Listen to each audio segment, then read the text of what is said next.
Ma'am, isn't this rent hike a little steep? Alara stared at the new price on the lease agreement, a little stunned. The landlady crossed her arms, one leg casually slung over the other. She glanced up at Alara, unfazed. What isn't getting more expensive these days? If you can't accept it, you can leave. This apartment is in a prime location. I've got people lining up to rent it. The landlady was trying to fleece her, but the lease was up today. Where could she possibly go? If she walked out that door, she'd be homeless. She had no choice but to accept the new price. But the landlady had overestimated her. You can't squeeze blood from a stone, and you can't fleece someone who's truly broke. Alara clenched her jaw and made a decision. Fine, I'll leave. Who'd want to live in this dump anyway? Staying any longer would just mean getting scammed again. The sooner she left, the better. Half an hour later, Alara dragged her suitcase out of the apartment. The moment the door slammed shut behind her, she heard a woman shouting from the apartment across the hall. If you don't have money, why are you trying to rent an apartment? Do you really think you can get by on your looks? I'm not some 18-year-old girl who falls for that. Grab your suitcase and get out, don't waste my time. Curious, Alara looked over. The opposite door opened, and a tall, well-built man emerged, also dragging a suitcase. He was dressed in a white casual outfit and looked to be in his early 20s. He had fair skin and strikingly handsome features, but his eyes held a cool, arrogant distance, giving him the sharp, imposing air of a young master who was owed a fortune. Their eyes met. To ease the awkwardness, Alara spoke up carefully. You too? Did your landlord spring a last-minute rent hike on you? Kale looked away and strode toward the elevator, his tone flat. No. Oh. Alara nodded. So he was just plain broke. Even broker than her. He had the face of a young master but not the fortune. Remembering what the woman had yelled, she couldn't help but ask. So, were you trying to use your good looks to get out of it? Kale shot her a look, momentarily speechless. Then he said tonelessly, I told her I'd pay her back within the month. A delay tactic, huh? Alara studied his handsome face for a moment, then said with complete sincerity, You would have had better luck with the pretty boy routine. This time, Kyle didn't even look at her. He shoved one hand in his pocket, his dark, unreadable eyes fixed on the elevator doors. The doors slid open, and Alara followed Kale all the way to the complex entrance. The two of them, each dragging a suitcase down the street, should have looked pathetic after being kicked out for not paying rent. But with their standout looks and confident demeanor, they didn't seem down on their luck at all. They looked less like people worried about money, and more like the son and daughter of a tycoon about to travel the world. A chubby man in glasses walked toward them with a wide grin. Hey, you two. Interested in being on a reality show? It's a program that could make you famous overnight, and you'll even have a chance to win $1 million in cash. The first part didn't interest Alara, but the words $1 million struck a chord deep in her heart. She reached out and tugged on the hem of Kale's shirt, her eyes shining as she stared at the back of his head. $1 million. Kale felt the small tug and stopped. He turned slightly, his gaze traveling down from her soft hand before landing on her face with a look that screamed, What's that got to do with me? Alara's face was flushed with excitement. Kale found it almost funny. He sized up the man in glasses, then said to Alara, You actually believe a scammer? But Alara's response left him speechless again. What are you afraid of? We're broke. What's there to scam? She shuffled closer to Kale, her eyes still on the man in glasses. Everything we own combined probably isn't worth as much as the watch on his wrist, she whispered. If he tries to scam us, we'll just snatch his watch and run. Kale looked at her bright, clear eyes, unsure whether to praise her for being audacious enough to get herself arrested or for being so incredibly naive. Aren't you afraid he'll trick you into some dangerous, remote place? You wouldn't be able to run then. I'll have you, won't I? At what point had he and she become a team? Alara suddenly felt a deep sense of destiny with Kyle. They had only known each other for 10 minutes, but they were both homeless, both broke, and now they were both being offered $1 million. He was her comrade in arms. They had witnessed each other at their lowest, and now they would witness each other's rise to the top. The man in glasses saw them whispering and knew he had a shot. He grinned. Look at you two, you even have your luggage packed. This is fate. Sign the contract and I'll get you into a huge villa. You'll eat the finest food and win $1 million. To Kale, it sounded more and more like a pyramid scheme. What's the show? Who's the real billionaire?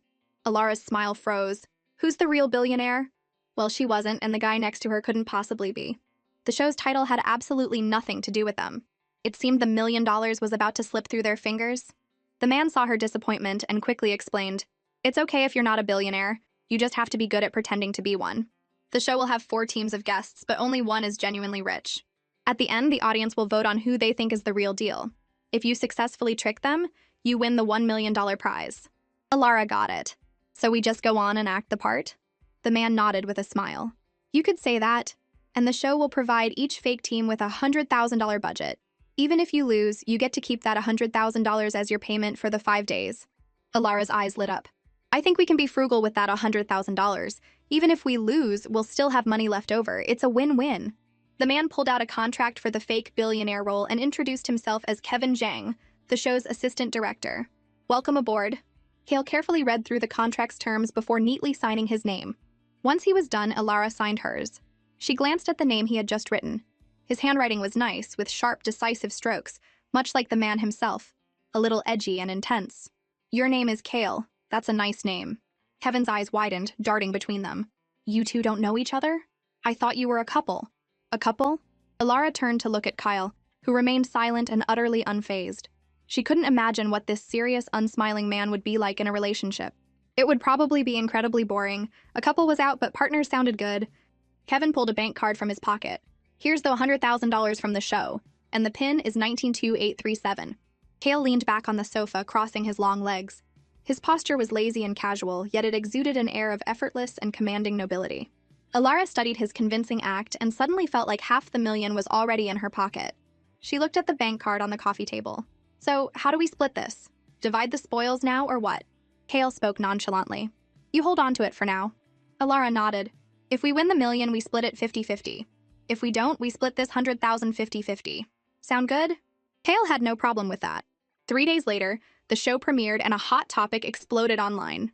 A show where you can win $1 million just by acting rich? You learn something new every day. I don't get it. What kind of idiot would sponsor a show this absurd? Online reviews were mixed and highly controversial, but that didn't stop the show's popularity from soaring. On the live feed, a black Rolls-Royce, a symbol of money, power, and status, slowly rolled into view. Is that the first team of guests? Whoa, they're starting with a bang! How can the next team top that? The Rolls-Royce came to a smooth stop in front of a luxurious villa, and a man and a woman stepped out. A light blush appeared on Lana's fair cheeks as she smiled at the camera. Hello, everyone. I'm Lana, and this is my boyfriend, Sean. Kevin, the assistant director, started hyping them up. So, you're a couple. No wonder I thought you two looked so perfect together, even from a distance. This couple is so gorgeous and they look so sweet. Isn't it a bit too much? I don't think they're the real billionaires. They have a Rolls-Royce. How are they not rich? Just then, a Lamborghini roared into view with an exhilarating sound. The scissor doors lifted and Faye and Finn stepped out. Faye, in a crop top and black hot pants, showed off her stunning figure. The metal chain of her purse glinted in the bright light. Finn, in a flashy blue suit, stood beside her like a peacock in full display, impossible to ignore. Hey everyone, I'm Finn, and this is my sister Faye. The siblings are good-looking too, though the brother's taste is unique. Faye seems more like a rich girl. You can't fake that kind of natural arrogance. Yeah, Lana's dress is more expensive, but she still seems a bit timid in comparison. Faye's bag is a limited edition Dior. It's a 6-figure bag.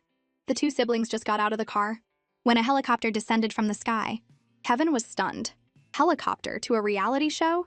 Was this person insane? Then again, for a show about flaunting wealth, it was perfectly normal.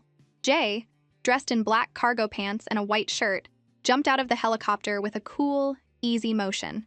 He smiled at the camera and gave a whistle, acting completely at ease. Hey everyone, I'm Jay.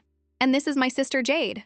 Jade stood beside Jay in a pair of stilettos, her expression cool and distant, looking like she couldn't be bothered and might walk away at any moment.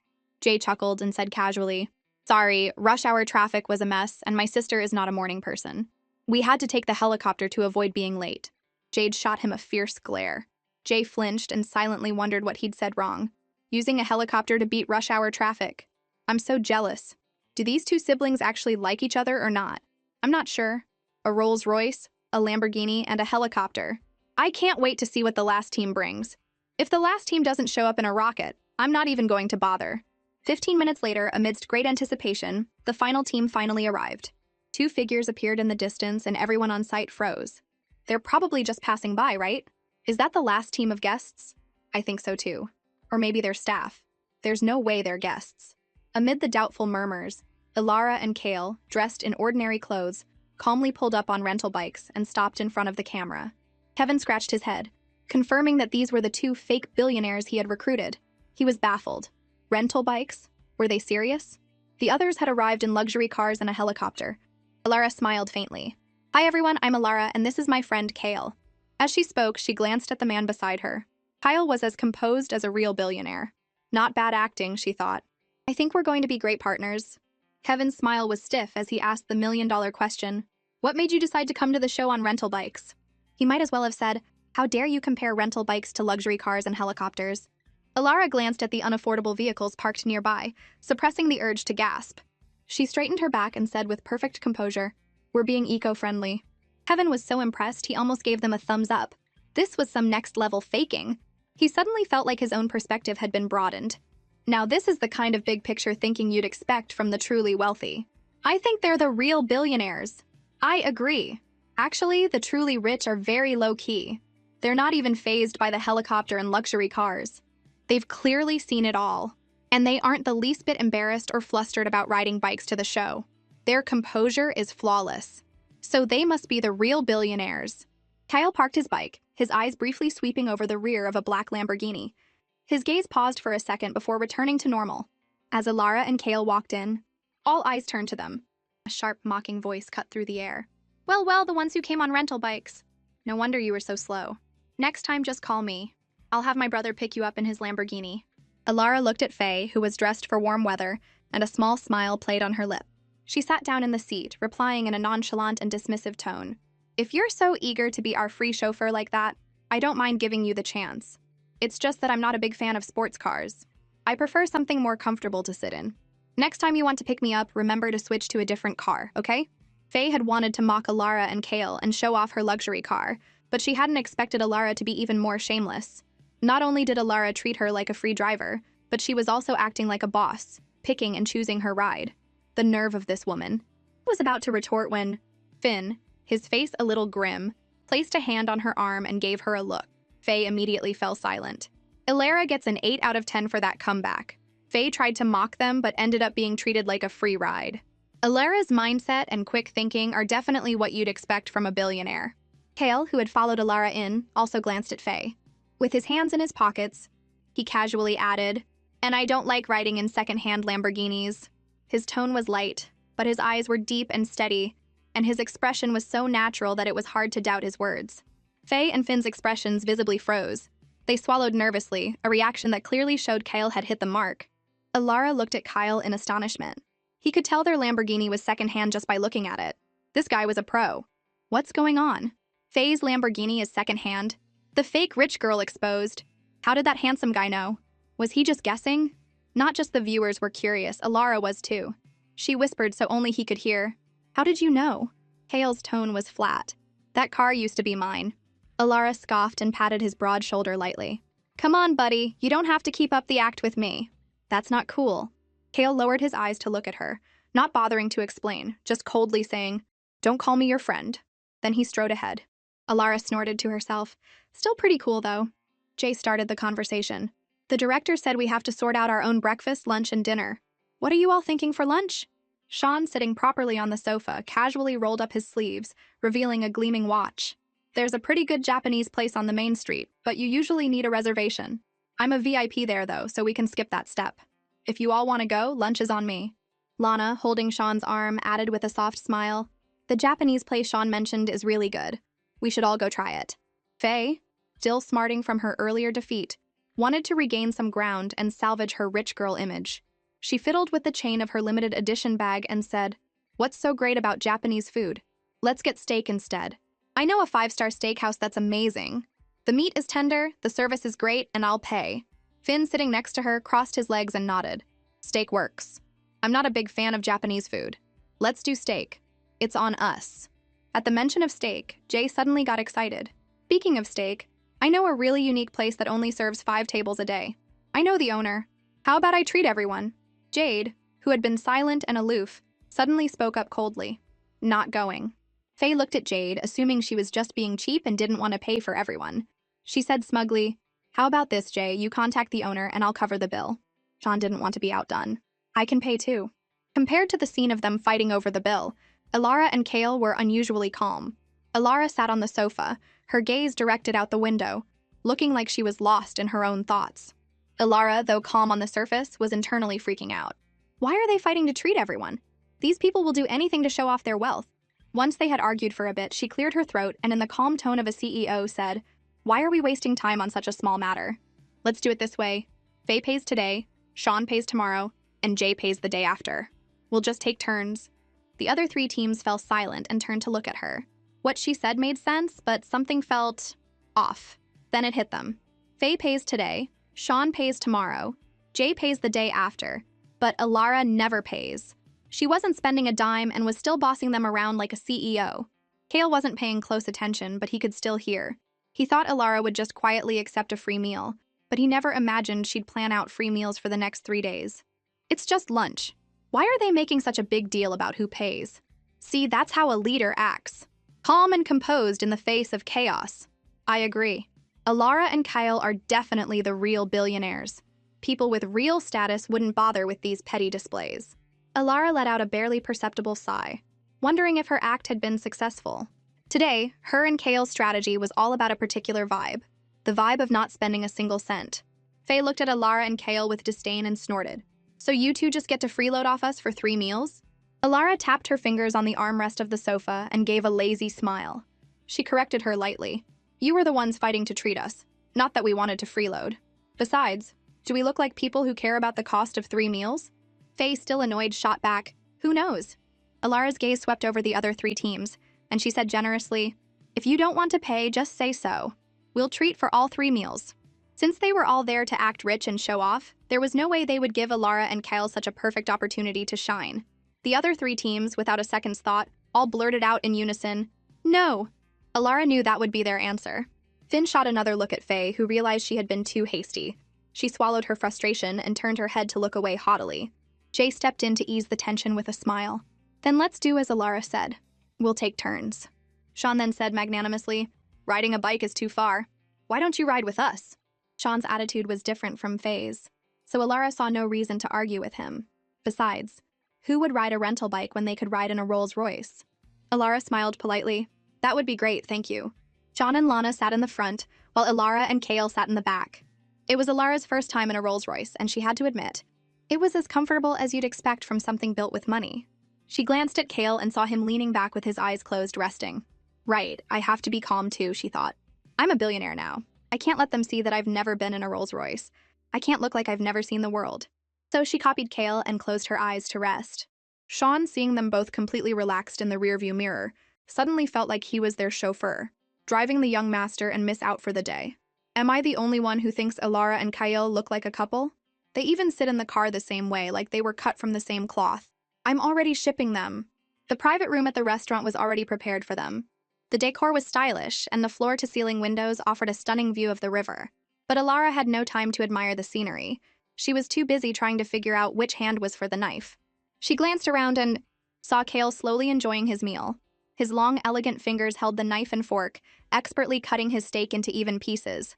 He was even better at acting the part than she was. A satisfied smile touched Alara's lips. "That's my partner. Not bad. He's not dragging me down." Kyle felt a strange gaze on him and looked up to see Alara staring at the steak on his plate. He raised an eyebrow slightly. "You don't know how to cut a steak?" Alara looked at him and nodded in admiration. Kyle was speechless. It was good that he, an adult, was praised for eating a meal. He swapped his plate of cut steak with hers and, pretending to be doting, said, "Go on, eat." The live stream chat went wild. There's definitely something going on between these two. They're even making eyes at each other over dinner. Everyone knows Friends is a cover-up. If there's nothing between them, I'll eat my hat. Faye, noticing the jewel necklace on Lana's neck, said with a mix of envy and disappointment, "Lana, is that necklace the new one from Brand A? I couldn't even get on the wait list. I'm so bummed." Lana felt a little awkward and tried to change the subject with a smile. "Faye, is your bag from Dior? I love their bags too. We have similar taste. I really like their design philosophy." Faye then paused and deliberately turned the conversation to Alara, who was dressed in plain clothes. "What about you? What brand are you wearing? It looks quite nice." Alara smiled faintly. "I prefer some of the smaller, local design brands over international ones. Not only are the styles new and fashionable, but I think they're just as good as some of the big foreign brands. This outfit is from a small local shop, it's not expensive, and you can find it online if you like it." Faye got the answer she wanted and smirked. Now the viewers would definitely not think Alara was a real billionaire. But to her surprise, Alara's straightforward admission won over a lot of the viewers. It's the billionaire mindset. Supporting local brands. We love to see it. Kale's gaze on Alara deepened. He turned his head, his eyes narrowing slightly as he looked at the watch on Finn's wrist. He then said calmly to Faye, "Your brother's watch is fake." Faye's smirk froze on her face. Her voice rose. "Don't just say things like that. Do you have any proof? You can check it yourself when you get home, right? Or you can check it now and let everyone see if it's real or not." Kyle's tone was cool, but he gave Faye an out, letting her choose between checking it later in private or being exposed in public. If it was fake, checking it in front of everyone would be a huge embarrassment. Faye's confidence instantly deflated. Alara, seeing that Faye couldn't be arrogant anymore, felt a surge of satisfaction. She bit her lip to keep from laughing and gave Kyle a thumbs up under the table. "Nice one." Kale strikes again. The siblings are definitely faking it. They're not even trying. Getting exposed on the first day. Finn and Faye are too scared to even argue back. They're definitely not the real billionaires. I almost fell for Faye's rich girl act. Jay, seeing the tension, quickly called a server to settle the bill. He was worried they might start a fight in the private room if they kept talking. The server politely said to Jay, "Our owner said that this table is for very important guests. We are to meet all your needs and the meal is on the house." Jay looked completely flattered. He jumped up from his seat, his voice filled with excitement. "Did your owner really say that? That I'm a very important guest?" The server looked at the tall young man, her expression complicated. "I guess so." The waiter also didn't know if Jay was the extremely important guest that the boss mentioned. He was just repeating the boss's instructions word for word. Jay looked up at the ceiling, lost in his own world. "I'm so touched. Jay must be the real billionaire. Look at his connections." "I agree. Alara has the billionaire vibe, but we haven't seen her show any real power yet." After lunch, the four teams returned to the villa. Alara, feeling like the steak hadn't been very filling, wandered into the kitchen and discovered the fridge was stocked with ingredients. It turned out that when the show said they had to sort out their own meals, it meant they had to cook for themselves, not go out and show off by treating everyone. Alara looked at the food in the fridge and wondered what she could make that would seem like something a billionaire would eat. In other words, what did billionaires eat all day? Suddenly, a deep voice came from behind her. "Are you picking out your royal concubines in there?" Alara turned around. Kale had arrived at the perfect time. "Playing along?" she asked with a mischievous smile. "And what kind of concubine do you think would suit someone of my status?" Kale reached past her, his long arm brushing by her ear, and grabbed a bottle of water from the fridge. He twisted off the cap and took a couple of swallows. From Alara's angle, her gaze fell on his Adam's apple as it bobbed, and the movement highlighted the sharp, clean lines of his jaw and neck. It was quite a captivating sight. If he had been willing to use his looks back then, Alara thought, rich women would be lining up to be his sugar mama. He wouldn't have ended up broke and faking it on a show with me. Kale met her eyes and answered tonelessly, "Just pick what you like. You don't need to care about what others think." Kale had really mastered the billionaire attitude. His words perfectly matched the personality of someone rich. Alara checked the time. Dinner was in 2 hours. She picked a small piece of mousse cake from the fridge to tide her over. Just then, the other guests walked in. "The show prepared so much food for us. Looks like dinner is sorted. Do we have to cook ourselves?" Alara said seriously, "You should eat out less. It's not healthy. It seems the richer you are, the more you care about your quality of life. I don't think that's about being rich or not. Everyone knows that food from restaurants isn't healthy." Sean nodded. Lana turned to Sean and said, a little embarrassed, "But we have maids who cook at home. I don't know how to cook." "Sean, do you?" Sean paused, his expression serious. "We have a Michelin-starred private chef and a master of Chinese cuisine at home. I've barely even been in a kitchen." Jay closed the fridge and sighed. "We have a cook at home, too. My sister and I just eat what's made for us." As Alara listened, the cake in her mouth suddenly lost its flavor. She forced a smile, saying somewhat helplessly, "Well, then we're both in the same boat. What do we do now?" Right at that moment, Lana asked, "Does your friend Kale know how to cook?" "Him?" Alara lied without batting an eye. "He's just a lazy, good-for-nothing, idle young master. How could he possibly know how to cook?" Lana looked skeptical. "He doesn't seem like it." Alara waved her hand dismissively, as if to say, "I know him better than anyone. We're on a show, you know. He's toned it down a lot." She didn't really know what Kale was like, but for the sake of the $1,000,000, and to avoid being the only maid in the villa, she had to throw him under the bus. "Sorry, buddy," Jay suggested. "How about I go ask Faye?" He went straight up to the 3rd floor and knocked on Faye's door. Faye was in her room, arguing with a personal shopper. "I spent $40,000 on a watch and it's a fake. You better give me an explanation today." She hung up in frustration just as she heard the knock. She opened the door to see Jay, her expression impatient. "What is it?" Jay got straight to the point. "Do you know how to cook? We found a lot of food in the kitchen. but none of us know what to do with it. My brother and I don't cook, Faye said coldly, not wanting to eat with Alara and Kyle again. Since no one knows how, we should just cook for ourselves and not bother anyone else. Alara stared at the stove, her expression grave. She was thinking, if I cook too well, will I blow my cover? Kale saw the scene in the kitchen and said flatly, still can't pick a concubine? Do you eat eggplant? Alara wasn't a picky eater, but Kale probably didn't know that no one else could cook. More importantly, he was likely unaware of his new persona as a lazy, good-for-nothing, idle young master. Kale suddenly leaned in closer. What's wrong? Don't trust me? Alara's heart skipped a beat. Before she could answer, she heard his voice again. Leave it to me. I've got this. Like a bandit, Alara snatched the eggplant from Kale's hand. I'll do it! Her sudden initiative gave Kale a bad feeling. 2 minutes later, his bad feeling was confirmed. He watched as Alara, with her clumsy knife skills, chopped the eggplant into uneven strips, so ugly that even the eggplant's own mother would have to think twice about whether it was her child.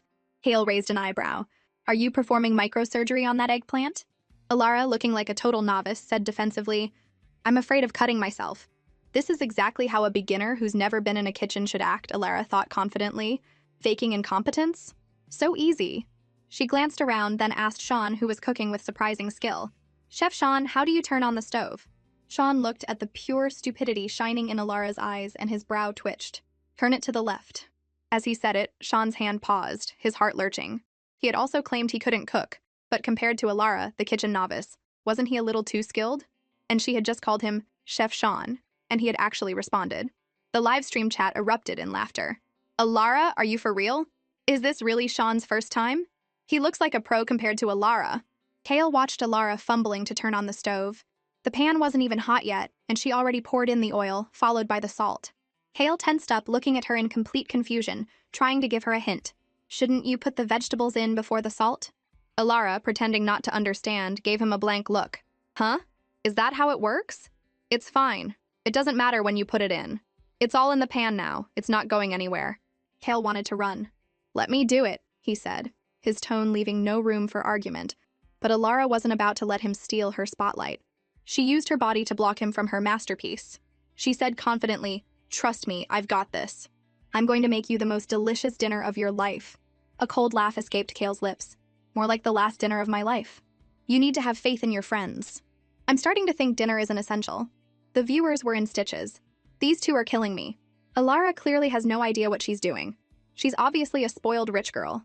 Kale's expression is so doting. Sean was a surprisingly fast learner. He was doing so well for his first time. Lana praised him with a smile. Sean, you're amazing. You're doing so great for your first try. Sean replied modestly. It's all right. I just pick things up quickly. I really don't think this is his first time cooking. Not necessarily. Maybe he's just a billionaire who's seen a lot, so something as simple as cooking is no big deal for him. Jade couldn't cook meat, so she just stir-fried some cabbage. After plating it, she handed Jay a pair of chopsticks. Try it. Jay picked up a small piece of greens and put it in his mouth. Immediately, his face scrunched up. I think, under Jade's increasingly sharp gaze, Jay chose his words carefully, his survival instinct kicking in. It's the cabbage's fault. It's definitely not you. Look how scared he is. Jay's will to live is so strong. Alara's stir-fried eggplant was also ready. She brought it to the table and called out, Young Master Kale, dinner's ready. Kale's eyes fell on the plate. He raised his eyebrows in surprise. It actually looked edible. At least it was cooked and not burnt. Alara picked up a piece of eggplant and put it in his mouth. It tasted surprisingly good. He looked up at Alara, who had a flicker of pride in her eyes. Of course, she had never made anything that tasted bad. She had just made it look bad on purpose, while carefully controlling the flavor. Jay, seeing Kale eating, looked at him as if he'd found a kindred spirit. He said sympathetically, Is that stuff even edible? Kale just grunted and kept eating. Jay didn't believe for a second that what Alara made could be good. He kindly advised, If you're being threatened, just say so. Don't be afraid. We're on a show. She won't do anything to you. Kale gave him a look as if he were an idiot, then ignored him and continued eating. Young Master Kale, you're spoiling her too much. There's no way that dish tastes good after how it was made. Jade tapped the edge of the plate with her chopsticks and glared at Jay. Eat your food and mind your own business. Okay, sis, Jay replied with an obedient smile. He then proceeded to eat 1 bite of cabbage for every 8 bites of rice, finishing his bowl. He got up to get another bowl of rice, and when he returned, he said to Jade with a smile, This dish is really delicious. It just makes you want to eat a lot of rice. Was that cabbage grown in a salt mine? Kevin Jiang smiled. Our first day of recording is coming to an end. For the final part of the show, we'll open the voting channels for the first day's poll. The team that gets first place shouldn't celebrate too early, because today's winner could be in last place tomorrow. Wow! They're starting the voting on day 1. The team that wins today will definitely be targeted by everyone else, right? I love this kind of drama. Let the games begin. Faye asked. So you mean there will be a vote every day and the results will be public? Kevin nodded. Yes, you'll see your ranking in real time every day. The final vote that decides the winner will be on the last day of the show. Alara sighed internally. $1 million is not going to be easy to win. It seemed like today was just a warm-up, and the real drama was yet to come. Kevin looked at the camera with a mischievous expression. Dear viewers, are you ready? You can now vote for the billionaire team you believe in.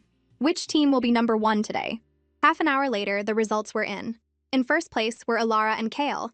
In second, Jade and Jay. In third, Sean and Lana. And in fourth, Faye and Finn. Alara felt a mix of joy and dread. Joy because their act had been a huge success. Dread because the other 3 teams would now definitely be after them.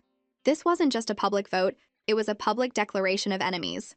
After all, $1 million was on the line. Who wouldn't go crazy for that? As Kevin finished speaking, the other 3 teams' hostile gazes landed on Alara and Kyle.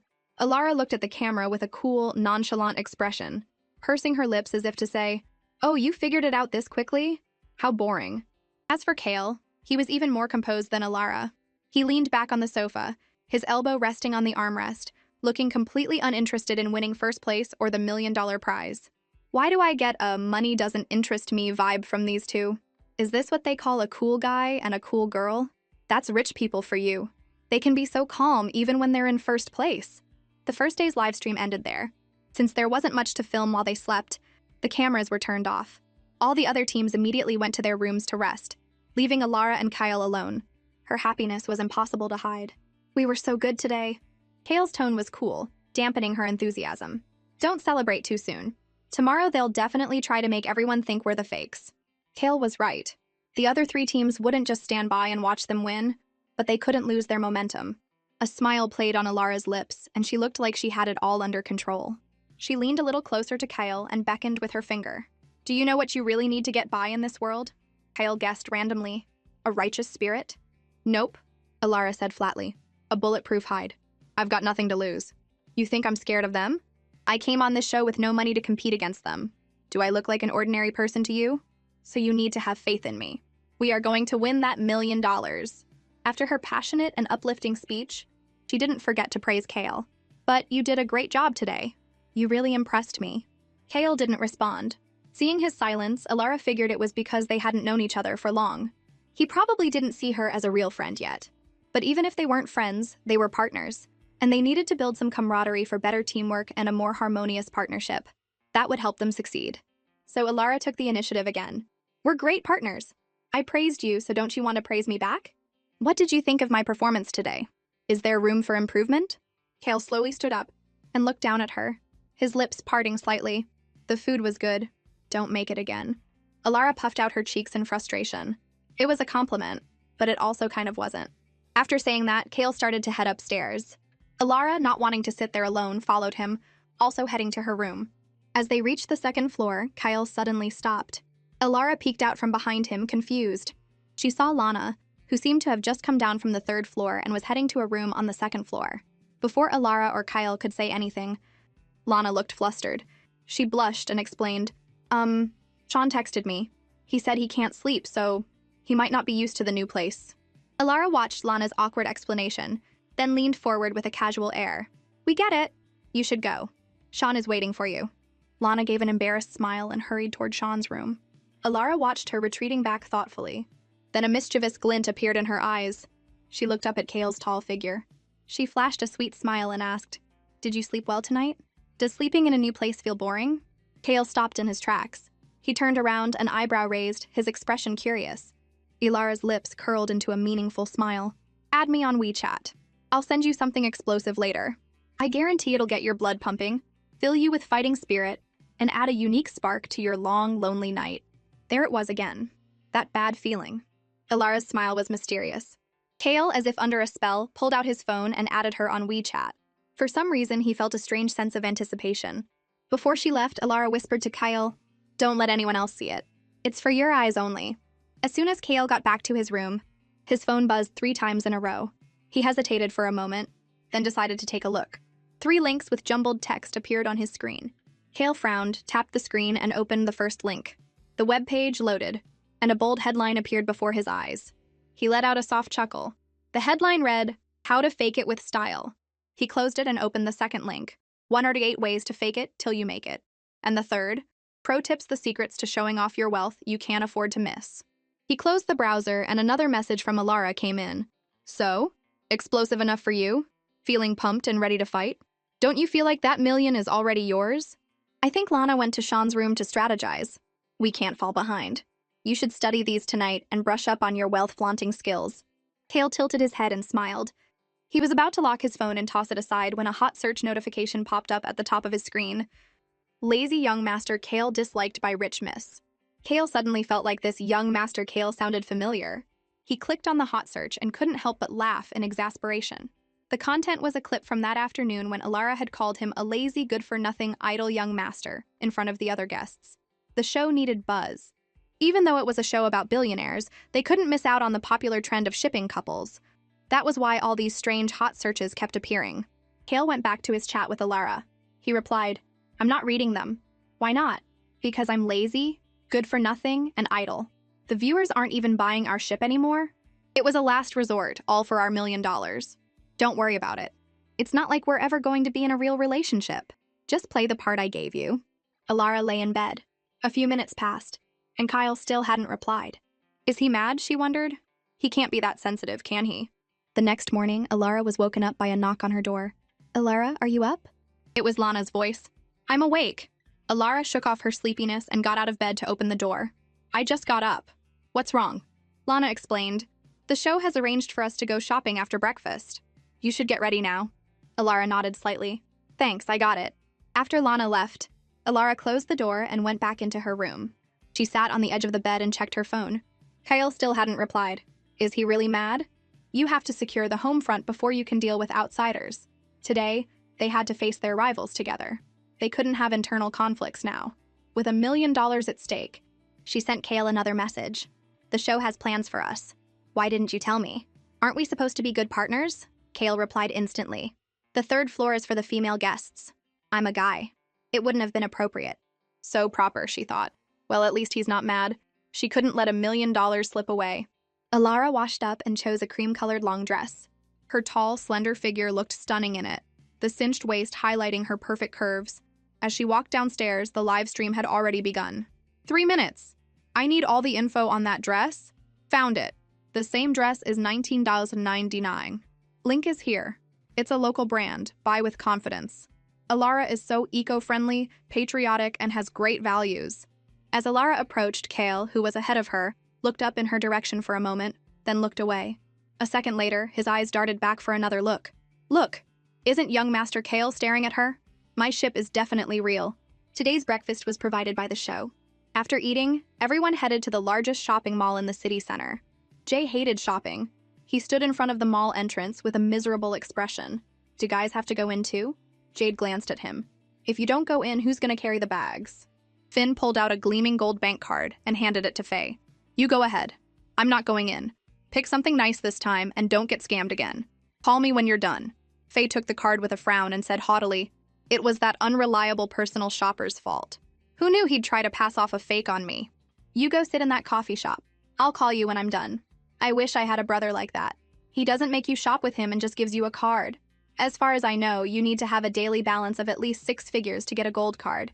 Sean also took a card from his wallet and said to Lana with a smile, you girls go shopping. I'll sit this one out. You can use this card for whatever you want. I'll wait for your call at the coffee shop with Finn. Lana hesitated. I don't need it. I don't think that's right.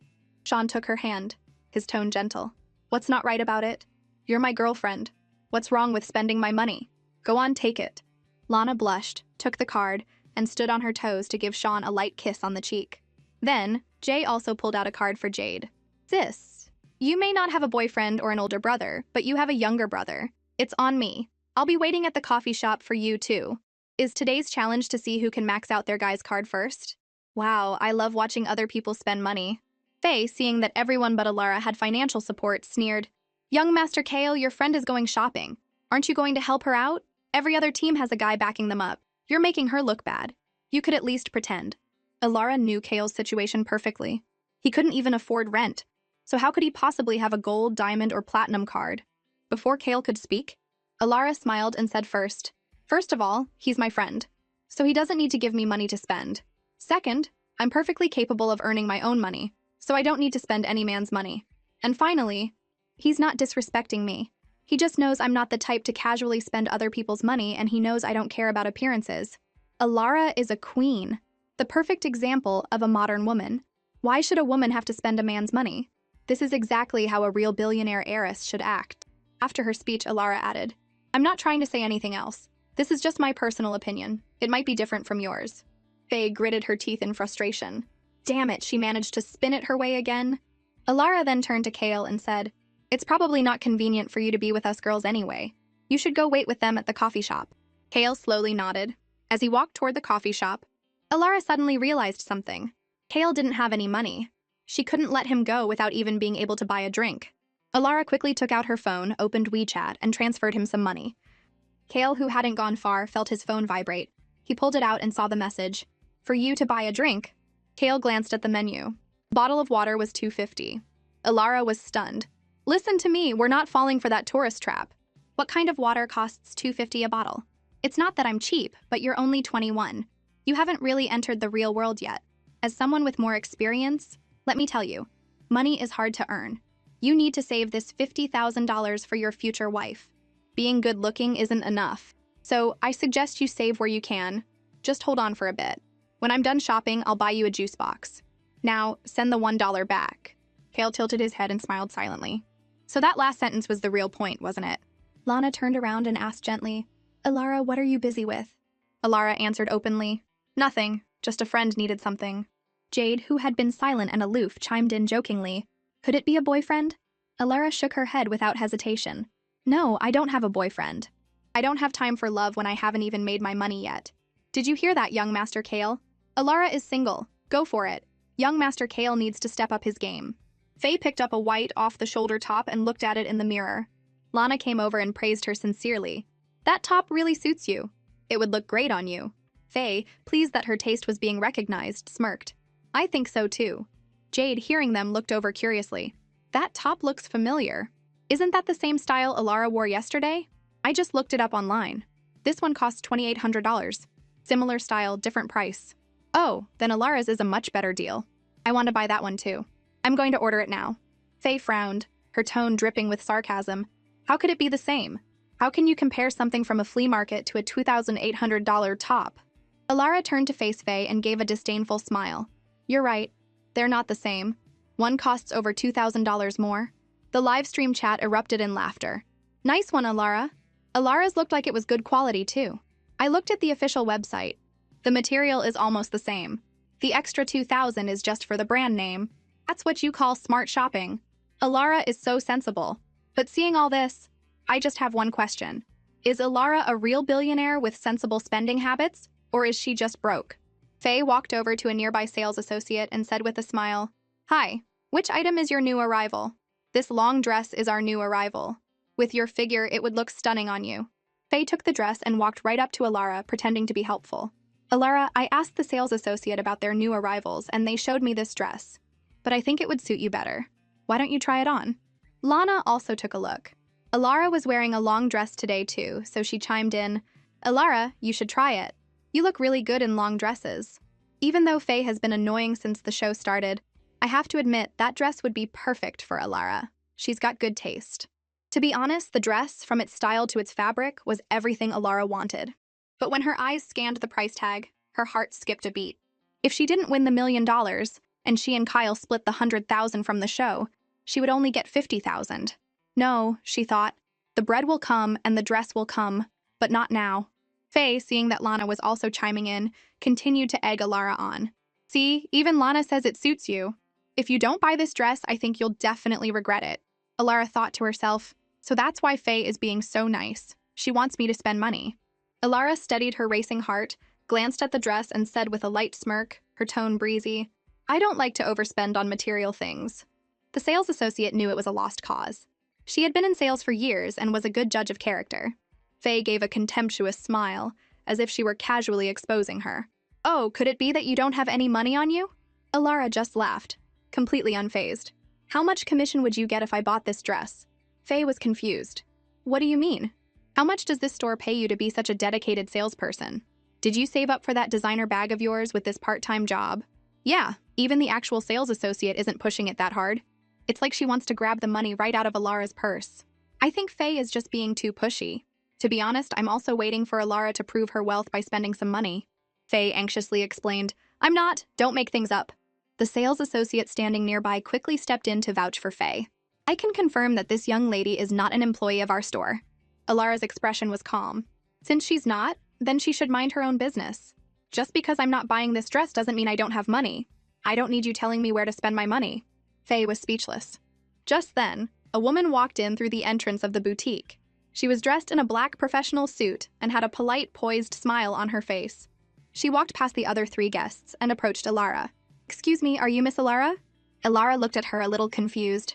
"I am. What is it?" "My name is Jean, and I'm the mall manager. Our owner has instructed that for any store you visit, all new arrivals are to be given to you, free of charge." Before Alara could process this explosive news, Jean turned to a sales associate with short hair and said, "Please pack up all the new arrivals in your store for Miss Alara." "Miss Alara, please rest assured, we will not charge you a single cent for these clothes. Our owner also said that it is our honor to have you shopping at our mall." The sales associate who was packing the clothes was in turmoil. She was a broke poser, but she's actually just low-key rich. Oh no, she's one of the owner's people. Did I just side with her rival? Am I going to lose my job? Alara was still in a daze. She wouldn't even dare to dream of something like this. Her dreams were clearly too conservative. "Oh my god, I'm so jealous. This is the biggest shopping mall in the city, and they said it's an honor to have her here. This has to be the real billionaire." By the time several bags of new clothes were placed in her still dazed hands, Alara had finally started to process it. Which generous soul is being so kind? Alara was about to politely refuse, but Jean, as if reading her mind, smiled and said, "Miss Alara, our owner said that if you don't accept, it would be a great loss of face for him. He might not be able to show his face in this city anymore." "Please thank your owner for me," Alara said, trying to keep her voice steady. She was on a show, so she couldn't say too much. It would be too easy to expose her fake billionaire identity. She decided she would take the clothes for now and return them, unopened, after the show. "With this kind of status, if she's not a billionaire, I'll eat my hat. What's the relationship between the owner and Alara? Could he be a secret admirer? Young Master Kale, hurry! You've got competition!" The other 3 female guests felt a chill run down their spines, as if they were standing in the freezing Antarctic. All the new arrivals in the entire mall were being given to Alara for free. What was the point of them shopping anymore? This was a total knockout. The director's team watching the whole thing unfold was stunned. Where did you find such a powerhouse? Even the owner of Apex Group is giving her special treatment. None of our sponsors are as big as the owner of Apex Group. Kevin Zhang pulled up a chair and crossed his legs. "I found them on the street. Their acting skills are really impressive, much better than I expected." The production manager asked curiously, "What do those 2 do for a living?" Kevin sighed, his tone filled with pity. "They're both unemployed. When I found them, they didn't even have a place to live. I had to put them up in a hotel for 3 days. They were in such a bad state, but their acting is so good. I couldn't just let them go." The manager thought for a moment, then asked, "So what's the deal with the Apex owner?" Kevin considered it. "My guess is they used the 100,000 we gave them to hire actors. The idea that they actually know the owner of Apex Group is just not realistic." The manager nodded. "That makes sense, but something still feels off. Were they really hired actors?" Half an hour earlier, in the coffee shop next to the mall, Sean, Finn, and Jay had ordered their coffee and were all looking at Kyle, who was engrossed in his phone. Jay noticed a faint smile on Kale's usually cold and aloof face and couldn't help but ask, "Are you in love or just being creepy?" Kale's smile vanished. He looked up, his deep, sharp eyes meeting Jay's, and his voice was low. "Do you need something?" He changes moods fast, Jay thought. "What are you having?" "Iced Americano." Sean took out his phone and, looking at the server, said grandly, "How much is it?" "I'll pay." The server, seeing 4 handsome men sitting there, blushed. "That will be $1780. Jay pulled 2 $20 bills from his wallet. "Let's not fight over this. It's on me." The 3 of them, whether they were faking it or not, were all incredibly generous, not missing any opportunity to show off their wealth. Hale, on the other hand, was unusually calm.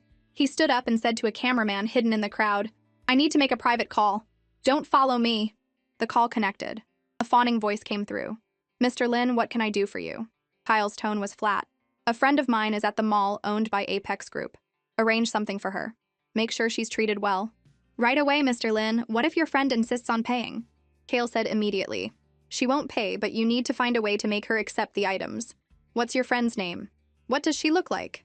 I'll send someone over right away, Kale said tonelessly. Alara. She's wearing a cream-colored long dress. Very beautiful. Put everything she takes on my tab, but don't mention my name. With that, he hung up. That makes me a good partner, right? An hour later, the 4 women came out of the mall and into the coffee shop. Lara, seeing the 3 men sitting in the corner, frowned. Where was her great partner? Kyle was nowhere to be seen. Alara put the bags of clothes on the table and asked, Where's Kyle? Sean took a leisurely sip of his coffee and said slowly, He was taken to the police station. What? Alara's face paled. What happened? Alara asked anxiously. What happened? Sean recounted what he had just seen and heard. There was a woman being harassed right outside the coffee shop, and then we saw the mall security take him away and hand him over to the nearby police. Faye looked at Alara with a mocking expression that screamed birds of a feather. She said with a cold smile, Getting taken to the police for harassing someone in broad daylight? Your friend is quite good looking. I never would have expected him to be that kind of person. Lana also found it hard to believe, her voice laced with fear. That's scary. Someone like him shouldn't be allowed to stay on the show, right? The other 3 teams were shocked by Kale's supposed character, but they were also secretly pleased. They were finally rid of a strong competitor. No way. The lazy young Master Kale is that kind of person? And I even voted for him and Alara yesterday. Can I take my vote back? Damn. Get that guy off the show. Is the bar for reality TV so low now? They're letting scumbags on? Alara, unaware that she was being trashed online, stood there, her mind blank. It took her a moment to process it all. Harassment? Taken to the police station? Her partner had been taken away? Did that mean her $1 million was gone? Wait.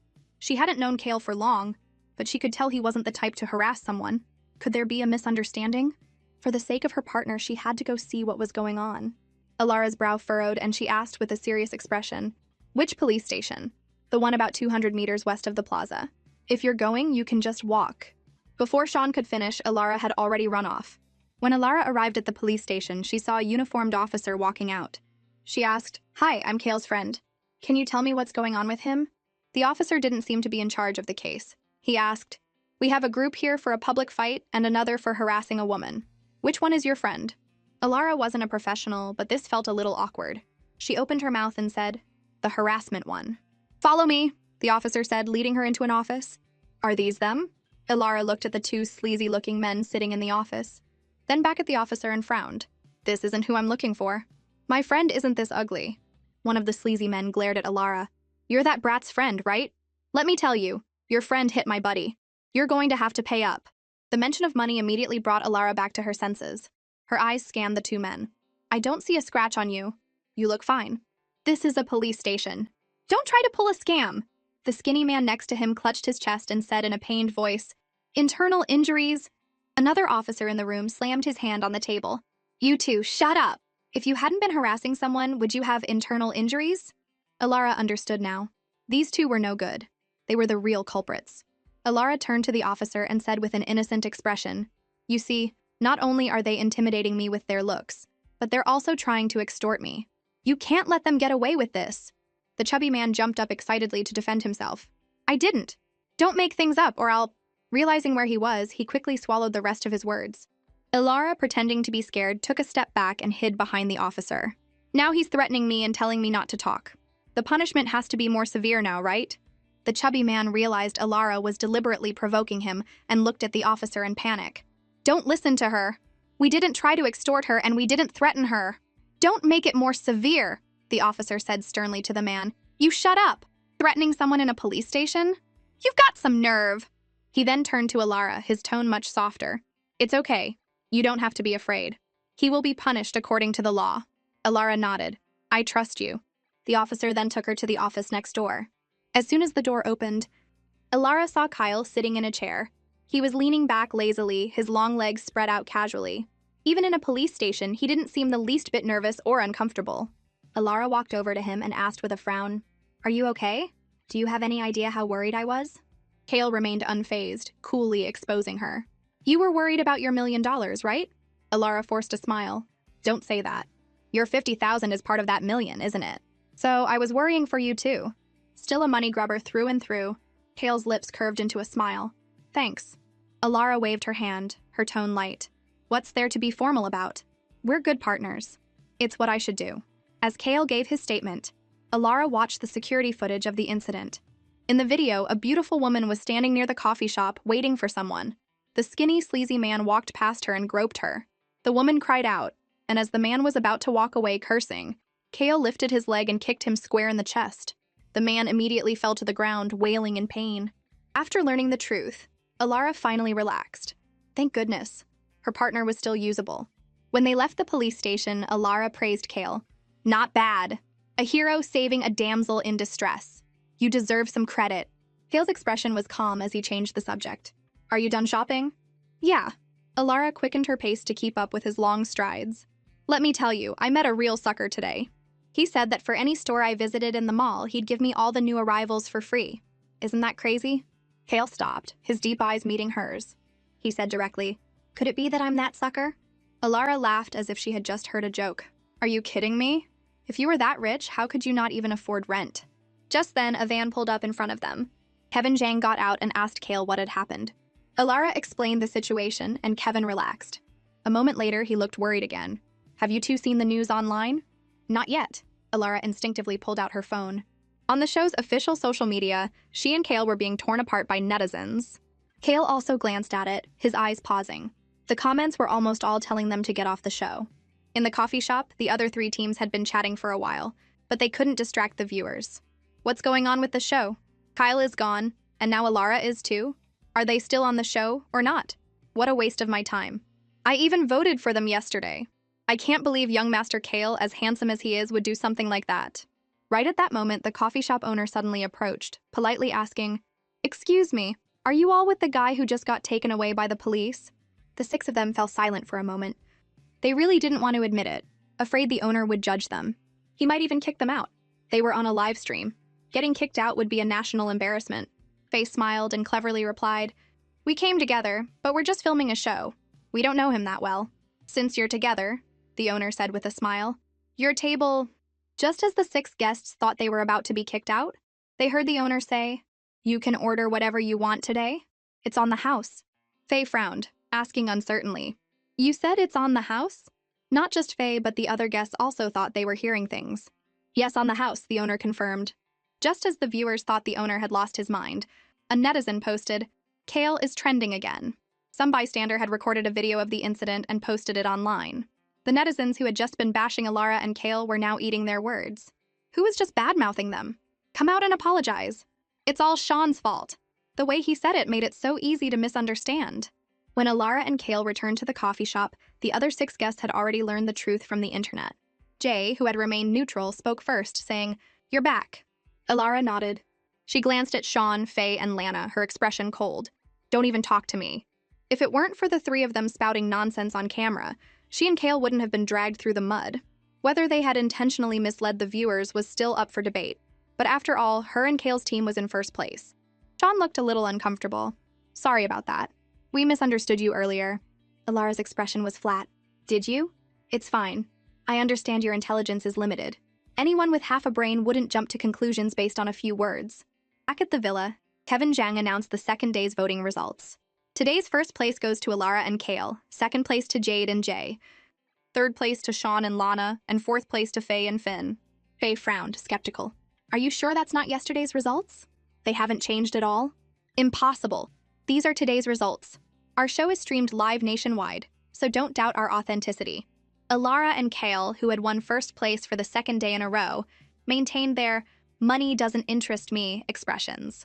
For some reason, Kevin decided to add an interactive segment today. Perhaps he saw their potential and their sense of justice and wanted to give them more screen time. Kevin asked with a grin, You're in first place again today. Is there anything you'd like to say to the viewers? Or you can just share how you're feeling right now. Alara, who had fully embraced her billionaire persona, smiled faintly. Isn't this to be expected? Still as cool as yesterday. Agreed. Let's do a live Q&A tomorrow. I want to see more of my ship up close. I just feel like Alara and Kyle's friendship isn't that simple. Me too. Did you see how worried Alara was when she heard Kyle was in trouble? She was freaking out. The show, ever responsive to its audience, set up a live stream for the next morning. Before it began, Alara pulled Kyle into a corner of the villa. "We need to be on the same page later. We can't let the viewers see through us, okay?" To avoid being overheard, Alara was standing very close to Kale. She casually leaned back against the wall while he stood facing her, one hand propped on the wall beside her, looking like he was about to corner her. But their expressions were completely serious, oblivious to how intimate their posture looked. Because of their height difference, Kyle, who was over 6 feet tall, had to look down at her. "What chemistry do we have?" He was right. They had only known each other for less than 5 days. All they knew about each other was that they were both broke. The other teams were couples or siblings, so their chemistry was natural. As partners who barely knew each other, they needed to come up with a plan. Alara pursed her lips. "Are you good at bluffing?" That bad feeling was washing over Kale's mind again.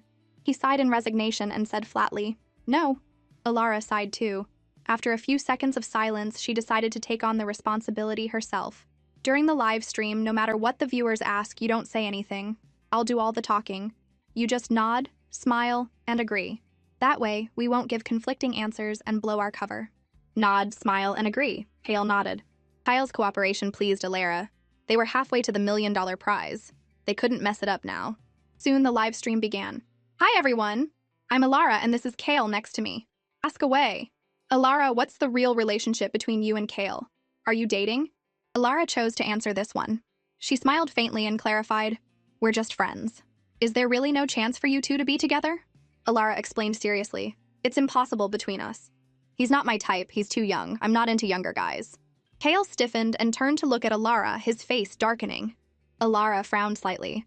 What was so scandalous about that? She answered calmly, "Of course I have. How else would she know?" "Damn, she's actually seen it with her own eyes. A friend of mine wants to know how you saw it. Can you describe the process?" "What process?" "I just saw his ID when we were signing the contract with Kevin at the hotel. I saw that he was young." Alara says she saw it at the hotel, no process involved. Kale, who was usually so composed, looked a little flustered. What on earth was she talking about? A hotel? What have you two been doing behind our backs? This is getting juicy. In broad daylight, too? Isn't that a bit much? Kevin, watching the live stream, felt his heart stop. He rushed into their room and said urgently, "You two are crossing a line. Change the subject, or the platform will shut down your stream." Alara glanced at the rapidly scrolling comments. They had indeed taken a turn. This wasn't damage control, this was adding fuel to the fire. Without her clarification, things wouldn't have gotten to this point. Alara quickly looked up and saw Kale's ominous smile. She quickly explained, "Everyone, don't misunderstand. I'm talking about his age." "His age? What's age got to do with it?" "Trust me, Alara, you'll come around." "Young Master Kale, what do you say? He's not even defending himself. He must be heartbroken." "Young Master Kale, say something." What was Kale supposed to say? They were just friends. It was the viewers who were reading too much into it. Alara changed the subject. "You can ask more questions about the show. What do your and Kale's families do?" Finally, a normal question. Alara's parents owned a small bun shop in their hometown. She chose her words carefully and said calmly, "They just run a small business, nothing worth mentioning." "What about Kyle?" Alara glanced at the expressionless Kale and made something up on the spot. "His family owns a mine." "Young Master Kale, are your sneakers fake?" "I'm not sure. The person above me is ridiculous. I'm in line in France right now and I can hear your abacus from here. Why did you two join the show?" "Because they were broke and homeless." Of course she couldn't say that. "We wanted a change of scenery, to have some fun." "See, I knew it. Rich people are just on this show for fun. If you win the $1,000,000, what will you do with it?" Alara's lips curved into a smile as she answered without batting an eye. "We'll give it to people who need it." Like herself, who needed it very much. So touching. Alara is going to give the $1,000,000 to people in need. What a big heart. Say no more, Alara. You and Kale are getting my vote today. I want to know, what do you high society people do all day? What's there to be curious about? We're just ordinary people. We eat, sleep, study, and work. How do you rich people make your money? Can you tell us so we can learn and maybe close the wealth gap a little? Bro, you've hit the nail on the head. I really want to know too. Fake billionaire Kale's mind raced. I inherited the family business. Such a simple answer. Kale leaned in so close. He's so handsome. I'm here for his face. Alara quickly spoke up to stop them. Just ask questions. No need to send gifts.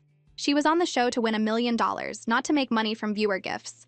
Besides, the platform would take a huge cut. It wasn't worth it. Without another word, Alara disabled the gift function. Why did she turn off the gifts? You people with your 9 to 5s want to send gifts to someone whose family owns a mine? What are you thinking? I just came from the other 3 teams' streams. They all said not to send gifts but didn't turn off the function. For that alone, I'm voting for Alara and Kale today. Alara rested her chin on her hand and said leisurely, "No need for gifts. We can just chat." Kale looked at Alara, listened to her words, and shook his head slightly, a small, unconscious smile playing on his lips. Whoa! The young master smiled. The way he looks at Alara is not innocent at all. I'm dying, everyone. These two are definitely a real couple. Alara watched the comments scroll by and paused for 2 seconds, then immediately turned to look at Kale. Their eyes met. Kale's expression was calm, showing no signs of being caught. Alara nodded in satisfaction. No talking, just nodding, smiling, and agreeing. He's doing great. Even though the viewers were misunderstanding, she could tell Kale was really trying, all for their $1 million. Alara gave him an encouraging smile. But to the viewers, this exchange looked very different. This is so sweet. I need to see more to be sure. You just said it was impossible, and now you're making eyes at each other on a national live stream. The only thing stubborn about you two is your mouths. Alara said calmly. Does anyone else have any questions? If not, we're going to end the stream. I have a question. What's your relationship with the owner of Apex Group? Why did he give you all those new clothes for free? To be honest, she also wanted to know what was up with that owner. Alara said lightly, we're friends. Was Kale's heroic act yesterday staged to win over the viewers? I bet it was a script. People will do anything for attention these days. Hearing this, Alara remembered the nasty comments from yesterday. She sat up straight, her casual rich girl demeanor gone. Her expression was serious, and her tone was firm. It wasn't a script. If it were, it wouldn't have happened off camera. And to call such a righteous act a ploy for attention is a disservice to the person who stepped in to help. To the person who just suggested it was a script, I hope you will apologize to Kale. Making baseless accusations on a national live stream could seriously damage her partner's reputation. Besides, Kale was still a young, innocent man. This could crush his pure young heart. Alara couldn't stand to see a kid being bullied. Kale looked at Alara, his lips parting slightly, but then he seemed to remember something and remained silent. After the live stream, Kevin Zhang smiled and announced, there are no plans for this afternoon, so you can all rest. But you need to be up early tomorrow. We'll meet in the living room at 6:30 a.m. and head to Red Cliff Mountain. Faye frowned, looking displeased. We're going hiking? I'd rather go to the amusement park next to it. You can decide for yourselves. The two places are right next to each other. Alara rested her forehead in her hand, her spirits sinking. It wasn't about whether they had fun or not. It was about the fact that they had to buy tickets to get in. Are we going to have to start spending money tomorrow? The thought pained her. Kale wasn't interested in any of it, so he remained detached. How are they supposed to show off their wealth at a tourist spot? Isn't that a place anyone can afford? The prices at Red Cliff Mountain and the amusement park are ridiculously high. The souvenir shops, trendy restaurants, and resort hotels cost several times more than in the city. I've never been there, so I'll let them check it out for me. After Kevin announced the next day's plans and left, they started discussing dinner. Sean put on his suit jacket, which had been draped over his arm, and stood up. Didn't we agree to take turns treating? Jay has already paid. It's my turn today. And I'd like to apologize to Kale and Alara. It was my poor choice of words yesterday that caused you two to be misunderstood. No one had any objections. Sean took them to a Michelin-starred restaurant. As soon as they walked in, he presented a VIP card. A server respectfully led them to a private room. For those who don't know, you can only get into this restaurant with a VIP card, and you have to load at least 6 figures onto it. Thanks for the fun fact I'll never use. I just want to know how long it takes to spend that much money. Sean is so rich. When the food arrived, Alara finally understood the essence of a Michelin-starred restaurant. Big plates, tiny portions of food, and a sprig of parsley in the empty space. Alara looked up at Kale, who was eating with extreme elegance, and pursed her lip. Faking being rich is exhausting. She felt for both of them. Lana wiped her mouth with a napkin and asked gently, where does everyone want to go tomorrow? Faye suggested, let's go to the amusement park. Hiking is boring. Then let's go to Red Cliff Mountain first, and then the amusement park. The park is open at night anyway. Lana said worriedly, won't going to 2 places be too tiring? What's there to be afraid of? They have cable cars in the park. Alara's internal alarm bells went off. 2 attractions and a cable car ride meant her wallet was in danger. But then she thought, for the past 3 days, the other 3 teams had been fighting to pay to show off their spending power. So tomorrow, they would probably fight to buy the tickets too, right? The cold air in the restaurant made Alara shiver. Kale took off his suit jacket and draped it over her shoulders. The AC is cold. Alara blushed slightly. Thanks. After dinner, they received today's rankings. For the 3rd day in a row, Alara and Kale were in first place. The other three teams were starting to lose their composure. They began to reflect on what they were doing wrong. They had spent plenty of money.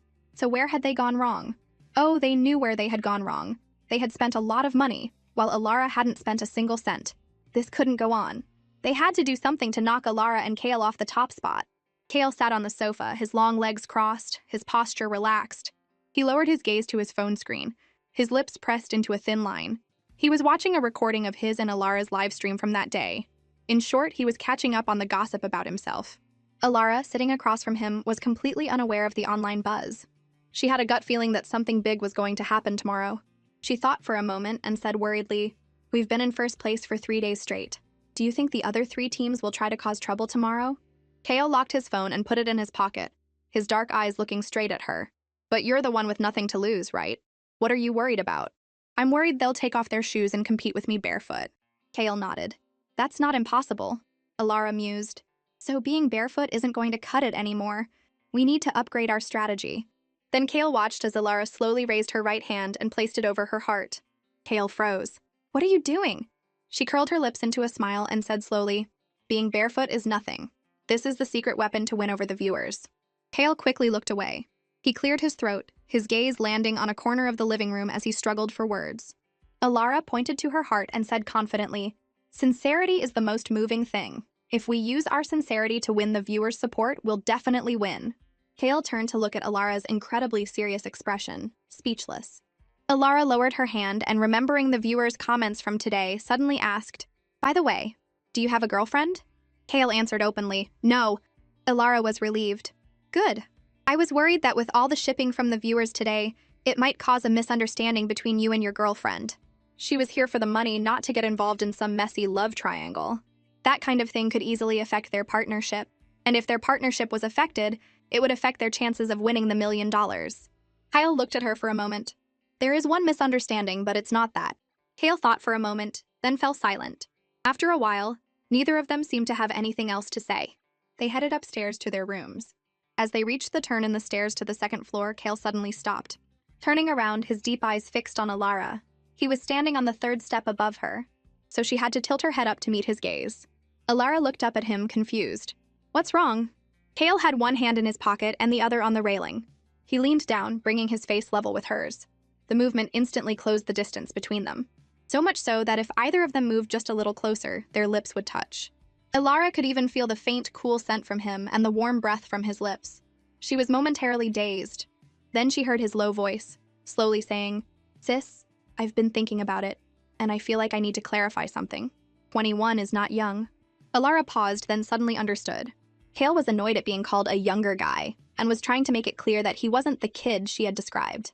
Alara watched Kale's retreating figure and chuckled. "And he says he's not a kid." Meanwhile, in a luxurious European-style mansion far away in another country, Secretary Lee knocked on the open door and spoke respectfully. Serafina Sue's eyes remained on the document on her computer screen. "Have you contacted him?" "Not yet, but I saw the young master online." Secretary Lee raised her head slightly, carefully watching Serafina's expression, not daring to say more. He never expected that the long-lost young master of the Lin family would appear on a ridiculous reality show flaunting wealth like this, and even get publicly paired up as a couple by the production team. Worst of all, he had accidentally gotten hooked on that couple. Last night, he stayed up until the middle of the night just to watch. Serafina looked up, her gaze sharp. "What's going on?" Secretary Lee lowered her eyes, not daring to meet Serafina's gaze. "The young master is on a reality show called Who's the Real Billionaire?" Serafina frowned, her expression dark, her presence commanding. "Send someone now. I don't care what it takes. Bring him back to me immediately," Secretary Lee said cautiously. "Ma'am, the show is very popular right now, especially the young master. If he suddenly disappears from the show, it might not look good, and my fun will be over." Serafina opened her browser and searched for the show. The most prominent hot search was about Kyle and Alara. Who is this Alara? The young master's partner. Serafina quickly scanned the content and closed the browser, unfazed. She said coldly, "Bring him back as soon as the show is over. I don't care what you have to do, just make sure he's breathing." On the fourth day of the show, at 6:30 a.m., Alara appeared on camera in a gray tracksuit and light-colored sneakers, knowing that today would be physically demanding. She had dressed for comfort. Kale, who was walking behind Alara, glanced at her bag a couple of times. In the short time it took to come downstairs, young Master Kale has already looked at Alara several times. "I don't want to ship them, but they're so shippable." Young Master Kale is also in a gray tracksuit today. Is that not a matching set? Oh my god, I'm dying. After the four teams gathered, the production team arranged for a bus to take them to the scenic spot. Lana turned around curiously and looked at Alara, who was sitting in the back. I watched your live stream yesterday. I heard young Master Kale's family owns a mine. What a coincidence. Our family does too. Where is your mine? Ilara swore she had just made that up on the spot, and never would have thought it would overlap with someone else's story. Knowing that Kale wasn't good at bluffing, she glanced at him and answered for him. Africa. She had read in novels that whenever a domineering CEO was angry, he would send his assistant to a mine in Africa, so the location had to be right. Lana asked again, so what kind of business is your family in? Alara answered calmly, mainly the restaurant industry. Lana smiled. The restaurant industry is very profitable. Why don't you take us to your family's restaurant tomorrow? You can give us a tour of your business. Alara's lips curved into a smile as she said slowly, everyone has seen a restaurant before. Why don't you take us to your family's mine tomorrow? I'm sure the viewers would be more interested in a mine than a restaurant. Whoa, is this a high-stakes game today? Are they starting to expose each other? I love this kind of drama. Let the fight begin. Restaurants aren't that interesting. I want to see a mine too. To be honest, I want to see young Master Kale's family's mine. Lana's expression faltered. She exchanged a look with Sean, then said slowly, mines aren't that interesting to see. Alara felt that something was off. She had refused, and Lana had also refused. Even though it wasn't that interesting to see, it was a great opportunity to show off their wealth. Why would Lana pass it up? By the time the bus arrived at Red Cliff Mountain, it was almost 9 a.m. The four teams, each more stunning than the last, attracted a lot of attention from the other tourists as soon as they got off the bus. But since they were all ordinary people, it didn't cause a major commotion. However, 15 minutes later, the four teams were still standing at the entrance, not moving like mascots. Is my phone lagging? Why aren't they moving? Aren't they going to fight to buy tickets? Same question. I think my connection is bad too. I just re-entered the stream, and I'm telling you, they haven't moved. Faye, in her shirt and hot pants, was getting restless. She kept glancing at Alara. Even though she had put on sunscreen, she couldn't stand being out in the sun for this long. Faye took a breath, about to speak, but Finn, who seemed to know her well, nudged her with his elbow, and she swallowed her words. Sean wiped a bead of sweat from his forehead and also turned to look at Alara. Jay kept darting glances at Alara, his mouth shut tight, as if he were trying to stop himself from saying something. Just then, the center of attention, Alara, moved. Everyone turned to look at her, and they saw her slowly take a light pink sun umbrella from her canvas bag. Alara opened the umbrella and stood closer to Kale. The small umbrella barely covered them both. Since Kale was tall, Alara had to hold her arm up high for them to share it. Kale felt the shade and, glancing at Alara holding the umbrella, silently took it from her. But Alara, who looked so carefree on the surface, was actually very confused. From the time they got out of the car until now, no one had said a word, and no one mentioned buying tickets, leaving her completely clueless about what was going on. Not just the viewers, but Alara herself was baffled because this was completely different from the ticket-buying frenzy she had imagined. Alara looked around and saw that the other three teams were all looking at her. She asked curiously, "Aren't you here to see the sights? Why are you all looking at me?" Lana looked at Alara, shielding her head from the sun with her hand, and said slowly, "Aren't you going to buy the tickets? Are they all waiting for me to buy the tickets?" It sounded like Lana was saying they weren't going to fight over it today, and were just going to give her the chance to show off. But she didn't need that kind of opportunity. Alara looked at the high mountain peak with a blank expression. "I'm not interested in this kind of pay-to-suffer activity." Sean smiled and chimed in. "How is this suffering? There are so many romantic spots to see inside." Alara said seriously, "I'm allergic to romance." Then Jay said with conviction, "I'm allergic to romance too. If your team isn't going, then my sister and I aren't going either." As soon as Jay finished speaking, Lana quickly added, "I think it's suffering too. If you two teams aren't going, then Sean and I aren't going either." Faye was reluctant, but she said with a haughty expression, "If all three of you aren't going, then my brother and I aren't going either." Alara's heart sank. Weren't they just copying her and Kyle's strategy, leaving them with nowhere to go? Kevin Zhang, seeing this, almost had a heart attack. This was a show about guessing who the billionaire was, not a competition to see who was the poorest. Just as Kevin was about to take some drastic measures, a black van slowly pulled up near the entrance. A woman in a professional suit leaned out of the van and looked at the entrance. Her face lit up with shock and excitement, and she couldn't help but shout, "The billionaire? Alara!" Kale half closed his eyes and said in a low voice, "I think that's one of your fans." The woman pulled her phone from her pocket and handed it to Kale, who was holding the umbrella. "Could you take a picture for us, please?" "Thanks."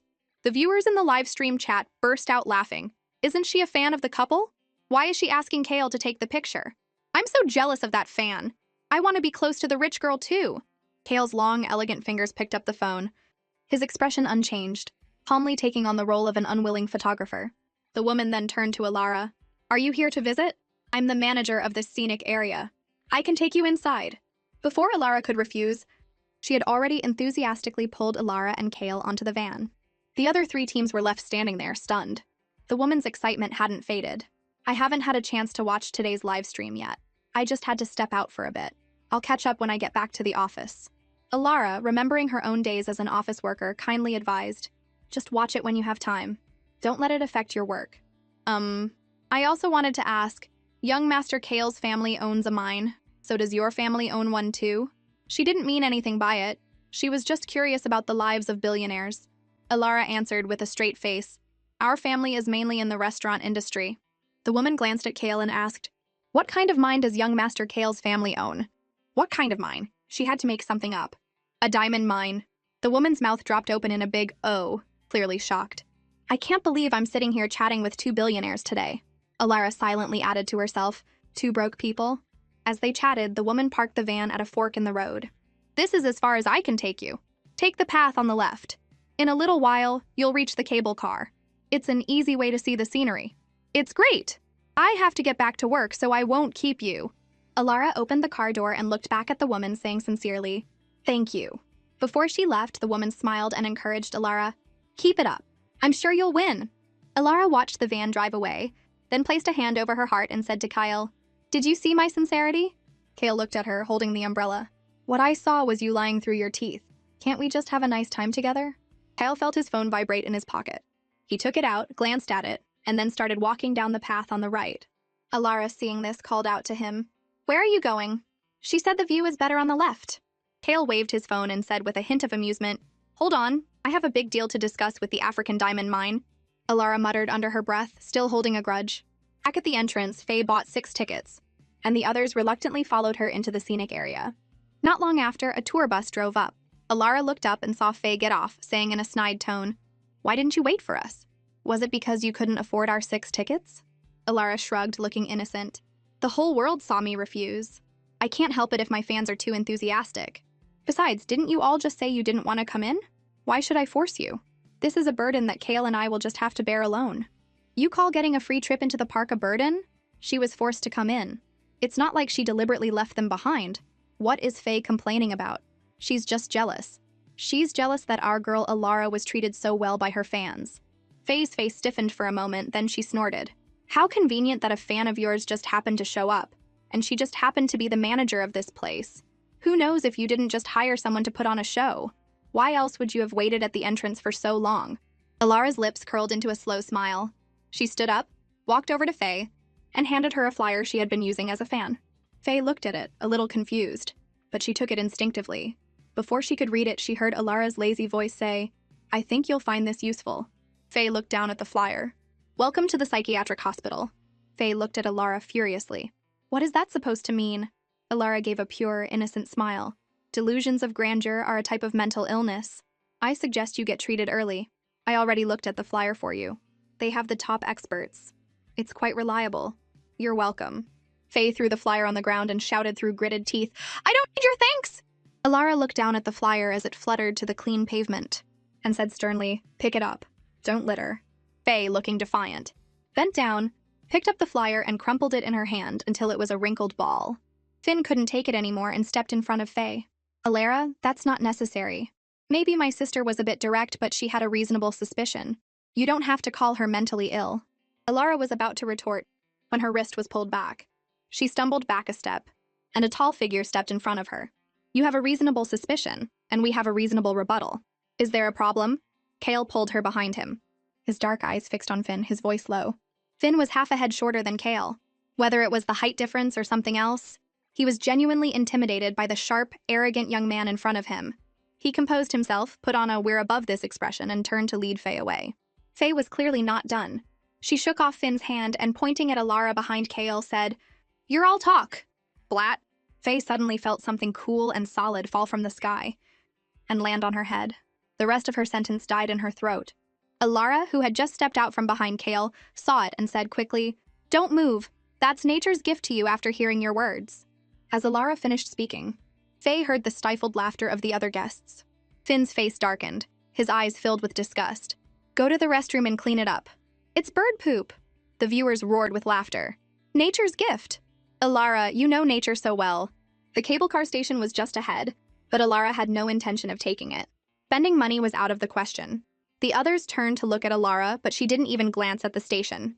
Since she wasn't taking it, they wouldn't either. Jay, seeing a drink stand, looked like he had found his savior. He ran over and asked the woman selling drinks to get him a bottle of water from the cooler. The other guests also went to get water, but Alara stood where she was, not buying anything. Today, no one was fighting to pay. Everyone was paying for themselves. Jay drank half his water and, looking at the empty-handed Alara and Kale, asked curiously, "Aren't you two getting any water?" "We have some." Alara took a bag out of her canvas tote, and inside were 2 bottles of cold water. The others were stunned. Faye, still fuming, sneered, "The #1 billionaire can't even afford to buy a bottle of water." Alara gave a cold laugh. "I have money, but I'm not a sucker." The other teams looked down at their own expensive but ordinary bottles of water. Alara's move had completely wiped them out. Actually, the richer you are, the more frugal you are in your daily life. Alara fits the billionaire profile perfectly. Compared to her, the other 3 teams really do look like suckers. Alara's lips curved into a slight smile. "You think you can outsmart someone who's been broke for over 20 years? Lana looked at Sean and said in a delicate voice, "Sean, I can't open it. Can you help me?" Sean smiled dotingly, took the water bottle and opened it for her, full of boyfriend power. Jay clicked his tongue. Daily dose of PDA received. Kale, watching Sean, instinctively turned to look at Alara and the unopened bottle of water in her hand. Alara, feeling his gaze, looked away from Sean and Lana and met his eyes. "You can't open yours either? Need my help?" "Alara, you really are allergic to romance." Kale was clearly about to ask if you needed help, and you thought he couldn't open a bottle. "Do you really think he's that weak?" Today's hot search, Kale is not strong enough, is already being prepared. As she spoke, Alara effortlessly twisted off the cap of her water bottle and held it out to Kale. Kale's lips twitched as he also effortlessly opened his bottle, then touched his bottle to hers. Alara raised an eyebrow. "Was that a toast?" "I'm dying." "You two have to toast with water bottles? So ceremonial." Is Kale trying to disprove the not strong enough rumor? "Other people show affection, but you two look like you're about to become sworn brothers." A few minutes later, they crossed a small bridge and came to a large, open area with several carnival game stalls. Jay grabbed a guy at the end of a line and asked curiously, "Why is everyone playing at this stall?" The guy said excitedly, "The other games just give you stuffed animals, which are useless and a pain to carry while hiking. But this owner is a genius. He's giving away tour bus tickets." Alara, who was nearby, perked up at this. Tour bus? Who would walk when they could ride? "Excuse me, how much is this game?" Alara asked directly. Whoa! Alara is actually going to spend money. I've taken a screenshot to commemorate the billionaire's first purchase. The owner gave a sly smile. 50 cents for 10 shots. If you hit 9, you get a tour bus ticket worth $1.50. It takes you to all the best spots in the park. It's the top-tier ticket. Alara thought for a moment. What if I hit all 10? The owner, thinking she was joking, said generously, "If you hit all 10, I'll give you 10 tickets and your money back." Alara's lips curved into a smile. "I'm serious, are you?" The owner joked back, "Don't be so confident, young lady. There are a lot of people watching. Why don't you just walk away now, and I'll pretend you were never here. I'll let you save face." Alara shot him a look. "Just make sure you keep your word. You don't need to worry about anything else." She put on the safety goggles, sat down. She expertly aimed the toy gun at the balloons. Her long, slender fingers rested on the black trigger, her eyes sharp and focused. A balloon popped. Alara smiled in satisfaction. First shot, not bad luck. Whoa! She got it on the first try. "Alara, you're my hero. Someone tell me how I can be friends with the rich girl Alara. I'll even be her simp." The owner's eyes widened in disbelief. "I rigged that gun. How did she hit it?" But then Alara, who had now gotten the feel for it, hit the next 9 shots in a row. Alara held out her hand, her lips parting slightly. "Tickets." The owner was stunned. Is it too late to take it back? With everyone watching, the owner reluctantly handed over 10 tickets. Alara not only got a free ride, but also won 10 tickets. She's the master of getting things for free. The tour bus stop was right next to the stall. Alara and Kyle handed 2 tickets to the driver and got on. Just as the other 3 teams were about to follow, the driver said, "Tickets?" Alara, holding the remaining 8 tickets, said lightly, Since we're on the show together, I'll give you a discount. Buy one, get one half off. Aside from the impossible shooting game, Alara's ticket price was the best deal in the entire park. Alara, you're a cunning businesswoman. That's a billionaire for you. I finally know what separates me from the rich. When a rich person's mind is working, it's making money. When my mind is working, it's hitting a dead end. A few dings from the QR code scanner sounded in the bus. The first ticket was $1.50, the second was 75 cents. With 3 teams, Alara made a total of $6.75. No cost, pure profit.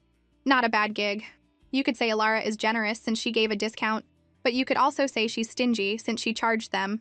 I feel like out of all the teams, Alara and Kale are the most real. They're not acting at all. I think Alara and Kale are definitely the real billionaires. Soon they arrived at Red Cliff Amusement Park. Alara looked at a stall selling crepe-like snacks and swallowed. Back when she was working, that was her breakfast every day. She asked casually, "Have you guys ever tried that?" All 3 teams, except for Kale, shook their heads. Seeing this, Alara said generously, "I haven't either. Let me treat you all. Don't try to fight me on this." The other 3 teams were stunned. You're finally being generous. But who was going to fight her for it? She was using their money anyway. They've never had a crepe before? Well, considering they've been eating at Michelin-starred restaurants and steakhouses, it makes sense. They're supposed to be billionaires after all. Or maybe they're just faking it. Alara bought 8 crepes, spending 80 cents, leaving her with a balance of $5.95. Lunch was settled.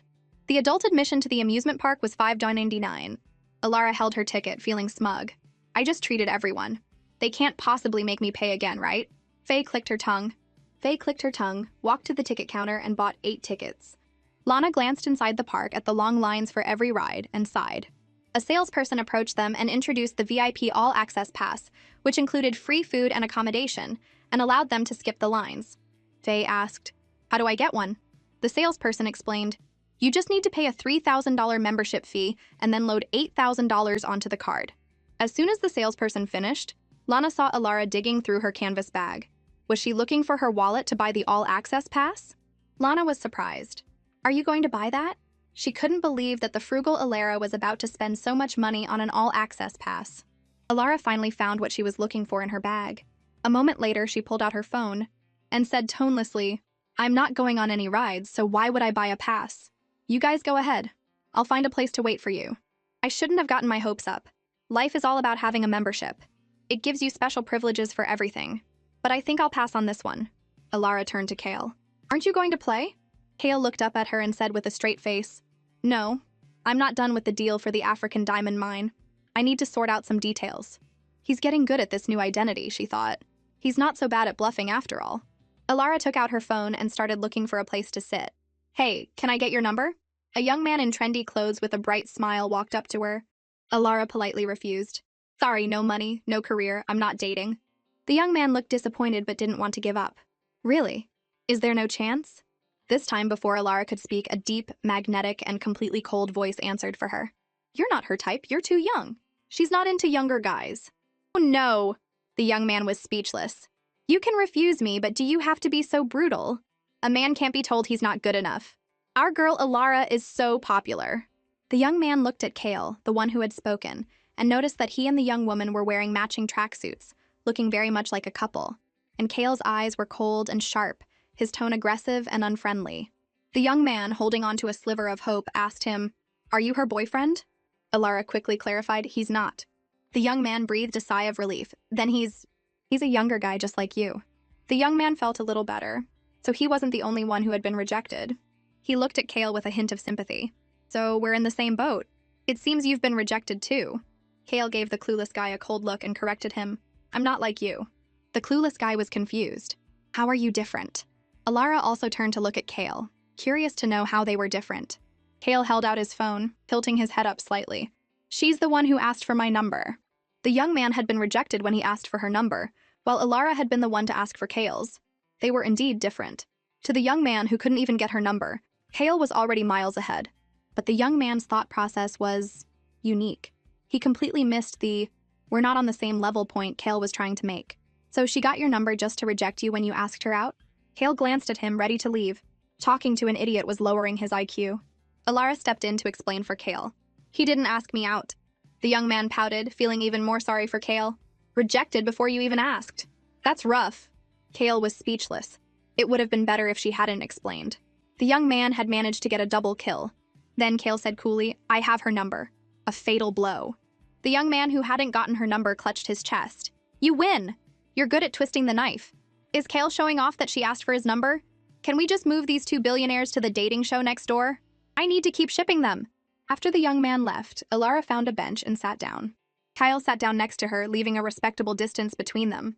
Alara took out her phone, shielding it from the camera, opened WeChat, and tapped on Kale's profile. "Do you want to get something to eat? We made some money today so we can spend it." She asked because she figured a small crepe wasn't enough to fill up a guy who was over 6 feet tall.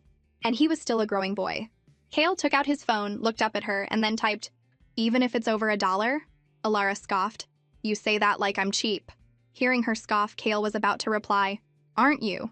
when another message came in from her. "But try to get something with good value." Then she transferred him $5. "See my power? Am I cheap now?" Kale grunted. She was indeed more generous than last time. But a second later, he wanted to take back his thought. "Get me something too on your way back. I'm still hungry." So the grand sum of $5 was their shared food budget. Just then, her phone dinged. Alara opened it and saw that someone from her old company had tagged her. "Alara, a friend of mine posted on their social media that they met a billionaire and I think it's you." There was a picture attached. It was a photo of Alara standing at the entrance of Red Cliff Mountain. A conversation had already started below it. "That's definitely Alara. I saw her on a hot search a couple of days ago. It was for some billionaire reality show with a cheesy name. Alara, you were hiding your identity at the company for 2 years. Are you some kind of rich heiress who came down to experience normal life? Same name, same face. It has to be her. I can't believe a billionaire was right next to me. Rich girl, please support me." Alara didn't reply in the group. She had a feeling her cover was about to be blown. The company had her resume and her ID information. If someone with bad intentions leaked it, the past 4 days would have been for nothing. She hoped she could last until the end of tomorrow. If she could just get through tomorrow, she would have the $1 million. And then they could say whatever they wanted. She had to hold on. Alara looked at the chat, then sighed. Just then, a bucket of buttery popcorn appeared in her line of sight. She looked up and saw Kale. The afternoon sun shone on him, softening his usual cold demeanor, making him seem a little more gentle and approachable. He was actually quite handsome. Kale looked down. "Popcorn, no cilantro." Kale bought Alara popcorn. Is he finally making a move? What's going on? Did I miss something? Why would popcorn have cilantro? Alara placed the popcorn between them and started eating while scrolling through housing listings. Suddenly, she clicked on a link to a video. After watching it, she excitedly sent it to Kale on WeChat. "I found something else good. Take a look. Make sure the camera can't see and be sure to mute it." Kale was already immune to Alara's way of talking. The how to fake it with style incident was still fresh in his mind. Then with Alara watching him, he, for some reason, watched the entire video on how to act classy. "Tomorrow is the last day. We have to be strong. Watch it a few more times when you get back. It'll guarantee we don't mess up tomorrow." Kale chuckled softly and didn't reply. And neither of them spoke again. By the time the other 3 teams were done playing and everyone was back at the villa, it was already dark. Kevin Jang, as usual, started announcing the rankings. First place goes to Alara and Kale, second place to Lana and Sean, third place to Jade and Jay, and fourth place to Faye and Finn. Faye frowned and asked, "Are you sure these results are real?" Kevin said seriously, "The voting results are public. If you don't believe them, you can verify them. I swear on the head director's life that there is no manipulation in this show." Was Faye doubting that Alara was always in first place? The other 3 teams had items on them that were worth more than anything Alara owned. How could she be in first place? After his announcement, Kevin made a special announcement about the next day's plans. "Tomorrow, we're going to an auction. You can all prepare for it." Alara had never been to an auction. She went back to her room and started researching auctions. She didn't want to go to the auction tomorrow and know nothing. That wouldn't fit her high-class image. She studied a ton of information about famous paintings, antiques, and gems, until her eyelids felt heavy. It was already 2 in the morning. If she didn't sleep now, she wouldn't be in good shape for tomorrow. So, she didn't sleep well that night. She had a dream that was completely absurd and wild. And the subject of her dream was Kale. When she woke up, her forehead was covered in a thin layer of sweat. Her hair was damp and stuck to her cheeks, and the corners of her eyes were a little red. In the dream, Kale was like a different person, a fierce beast that left her with no room to resist. Why would I have a dream like that, she thought, so weird. When Alara, dressed and ready, walked into the dining room, she saw Kale eating breakfast. She froze, her eyes fixed on him, her heart trembling. Last night's dream had really shaken her. Kale suddenly looked up and, seeing the dark circles under her eyes, said lazily, Did you study all night? Alara leaned forward slightly and said very seriously, I dreamed about you last night. Kale suddenly had a very bad feeling. Alara explained, I don't know why I had a dream like that. I know it's not your fault, but now when I see you, I feel very conflicted. Speaking of that, I'm feeling confused too. You just dreamed about it, I haven't even done anything yet. Alara continued, do you know how awful you were in the dream? You bullied me until I cried. I couldn't even fight back. I still feel wronged just thinking about it. You took away my most precious thing. Whoa, is this something I should be hearing for free? Alara, I'll give you 50 cents right now. Just send me the details of your dream. Alara took a deep breath and glanced at the cameras around them. Never mind, I'd better not say any more. Kale had a gut feeling that the dream version of him was not a good person. But Alara had stopped halfway, and now he was curious to know just how much of a monster he was in her mind. He was about to say something when Faye, Lana, and the others walked in. Ordinary employee fired by Ricket Group. A certain billionaire, Ms. E, who is ranked first on a certain reality show, is actually just an ordinary employee of Ricket Group and has now been laid off. Don't be fooled by her. She instantly calmed down and sighed. It's so hard to be low-key. There's no privacy at all, Faye said with a cold smile. Why don't you check the hot search before you try to deny it? Alara said openly. Since it's already come to this, there's no point in denying it. I did work at Ricket Group. Faye immediately turned to the camera and said triumphantly, Did you all hear that? Alara admitted it herself. So don't vote for her team today. I can't accept this. I don't believe it. Is someone trying to frame our rich girl? Alara and Kale's acting was so good. I hope to see them again if there's a next season. As soon as Faye finished speaking, Alara slowly stood up and said leisurely, What's your hurry? I'm not done. I went to work at Ricket Group to prove my own skills and talent, but I never expected their boss to be visually impaired and unable to see my skills and talent. That's why I was laid off. So this is what they mean by, if you don't succeed, you just go home and inherit a billion-dollar fortune? Look at how troubled Alara is. How about I inherit the family business for you? Look at how calm Kale is, just playing on his phone. I think Alara is telling the truth. A moment later, a video was pushed to the top of the comment section. I am that visually impaired boss, and I'm here to clarify. The name on the layoff list was a mistake made by one of our employees. Ms. E was not laid off by our company. As long as Ms. E is willing to return to our company, I will do my best to meet any of her demands. The visually impaired boss is here to clarify himself. And it's from the verified Ricket Group account, so it's definitely him. Just then, Alara received a friend request on her phone. The note read, Your visually impaired boss requests to add you as a friend. Alara hesitated for a moment, then accepted. Hello, Ms. E. Alara didn't hold back. I'm not doing so well. Rick Chien wasn't angry. He humbled himself completely. To show my apology, as long as you're willing to come back to work, I will meet all your demands. I'll think about it. Rick got anxious. Don't think about it. As long as you come back, you can have any position in the company. I want to be the boss. I'm not at retirement age yet. I'm not asking you to retire early. I'm saying I want to start my own business and be my own boss. If you work for someone else, you'll always have to deal with their attitude and be under their thumb. She could take the prize money and start her own business. Why not? Rick Chien pushed a contract across the conference table. Mr. Sheng, you see, I've done everything you asked. Can you take a look at our contract now? Nathan Sheng seemed dissatisfied. You can go back for now. I'll think about it some more. Rick panicked internally. Everyone is thinking about it. I'm about to have an anxiety attack. Nathan Sheng watched Rick's retreating figure and snorted. You mess with our little princess and you still want to work with me? A moment later, Nathan sent a message on his phone. Mr. Lin, it's all taken care of. Hale, who had just finished his last bite of toast, looked down at the message and simply replied, Okay. After replying, he looked thoughtfully at Alara, who was eating breakfast across from him. What on earth had he done in her dream to leave such a deep, psychological scar on someone so resilient? To bully her until she cried and take away her most precious thing? What was most precious to Alara? A moment later, Kale frowned slightly. What was he doing, analyzing Alara's absurd imaginary dream?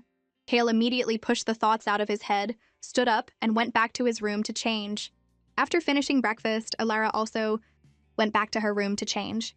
She took a black, strapless long dress from her closet. She had bought it last year for Ricket Group's semi-annual celebration.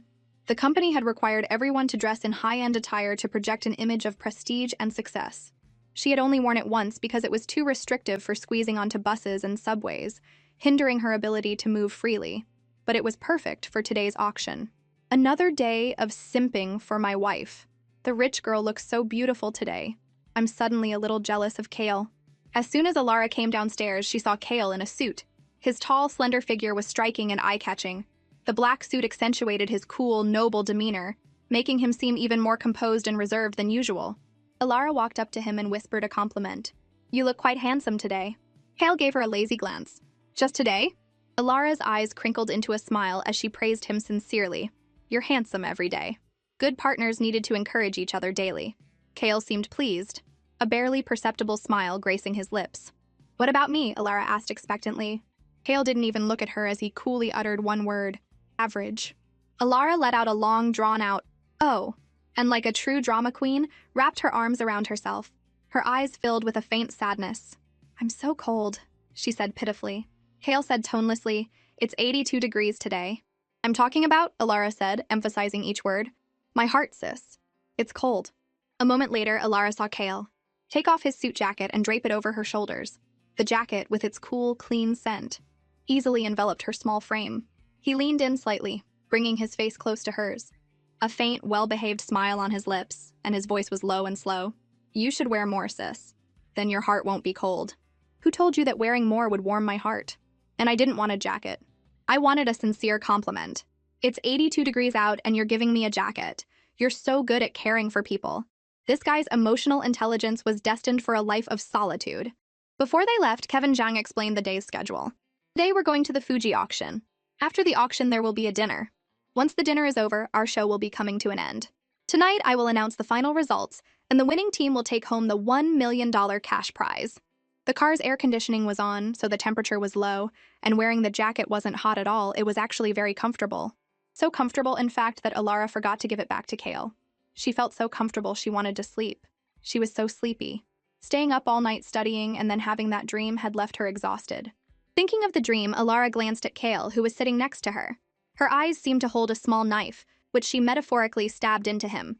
Kale probably guessed what she was thinking and said softly, "Dreams aren't real." Alara looked at him, her expression complicated. "But in the dream, you pinned me to the ground and—" Kale quickly covered her mouth with his hand. Her warm breath misted over his large palm, and as her lips moved, they unintentionally brushed against his skin, soft and creating a slight, ticklish sensation. Kale's eyes darkened for a moment and he lowered his voice. "Don't say any more." Alara frowned. "Fine, but can you move your hand?" "I know." Alara was confused. "I haven't even finished." "What do you know?" "I want to hear it. I'll even pay." Let Alara finish. What was she going to say? Why did Kale stop her? Kale slowly removed his hand and looked down at his palm, which was slightly damp and had a faint, ambiguous red lip print on it. Alara took out her lipstick and a mirror to touch up her makeup, then gave him a small warning. "Don't cover my mouth like that again. You need to be gentle with girls, you know?"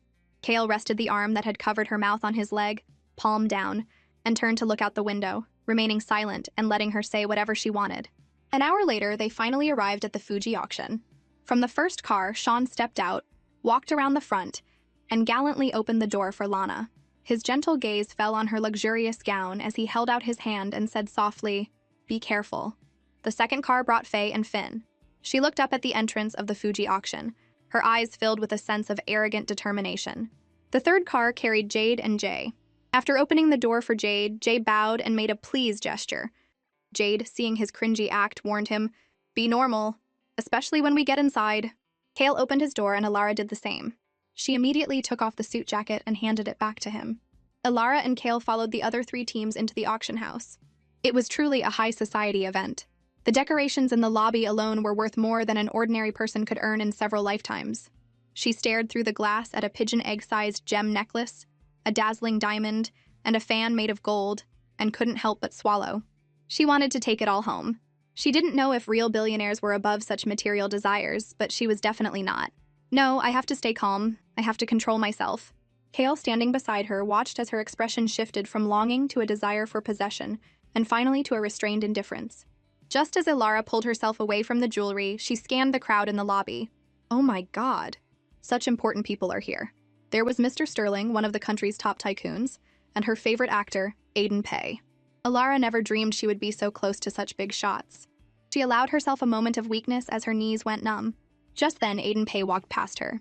Noticing her gaze, he gave her a friendly greeting. "Long time no see. You're looking even more beautiful lately." The famous actor was greeting her and complimenting her. Alara feigned composure and said, "Thank you." The actor is so handsome.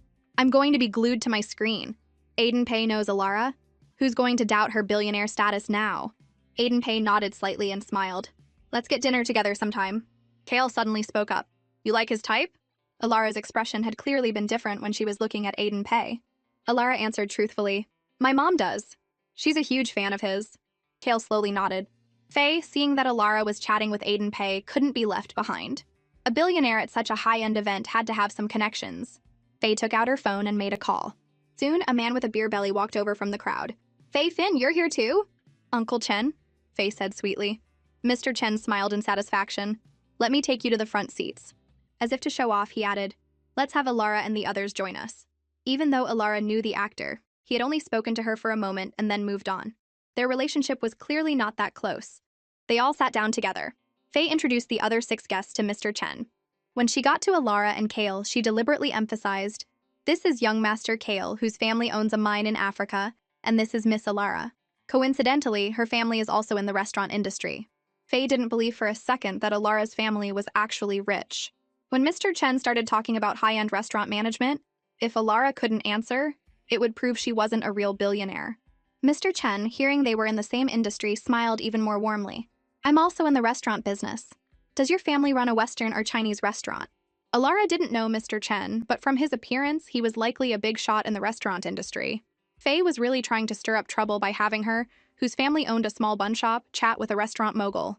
She curled her lips into a slight smile and said calmly, Chinese, but it's just a small business. Mr. Chen smiled, his expression appreciative. It's rare to see such humble young people these days. Alara replied without batting an eye. Not at all. You're the one we should be learning from. Mr. Chen laughed heartily at her words. What are your thoughts on the current development of Chinese restaurants? Faye smiled smugly. Let's see how Alara answers this. Alara said calmly, I have my own goals and don't pay much attention to the family business, so I haven't done much research on this topic. Mr. Chen was curious about the younger generation's mindset. So what are your goals? Alara answered with a straight face. First, to make $1 billion. The young people today are so much more ambitious than we were. $1 billion. We never even dared to dream of that when we were young, Mr. Chen lamented. Alara smiled. To be honest, she didn't dare to dream of it either. Mr. Chen turned slightly and looked at Kale, who was sitting next to Alara. Her goal is to make $1 billion. What about you? Alara glanced at Kyle as if to give him a hint. Kale, picking up on her cue, said nonchalantly, My goal is to spend $1 billion first. That's our lazy, good-for-nothing idol, young master. That's something he would do. Look, you guys. They're so perfect for each other. One wants to make $1 billion, and the other wants to spend $1 billion. Isn't this just the sweetest thing? They chatted for a little while longer before the auction began. Alara looked at the items up for auction. She couldn't afford a single one. They were all at least 7 or 8 figures. Faye started causing trouble again. Kale, if you just buy a few items now, you'll have reached your little goal. On the stage, a necklace called Moonbeam was up for auction. It was a one-of-kind piece symbolizing a secret admirer's hidden confession, with a starting bid of $10 million. As soon as the starting bid was announced, the tycoons in the audience started raising their paddles. Kale noticed that Alara seemed to really like the necklace, and instantly raised his paddle, shouting, 100 million! Kale and Alara are a match made in heaven. Tycoon sees their chemistry and starts playing matchmaker on the spot. It was clear that most of the wealthy attendees were here for this necklace. 110 million! Someone raised their paddle. It didn't cost anything to make a bid. Kyle paused, then added, You can bid too if you like it. I can't.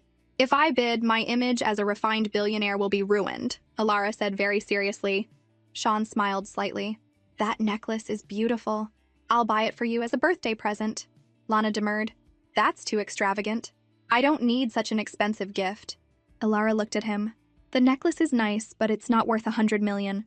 Just then, Kale sent a text message.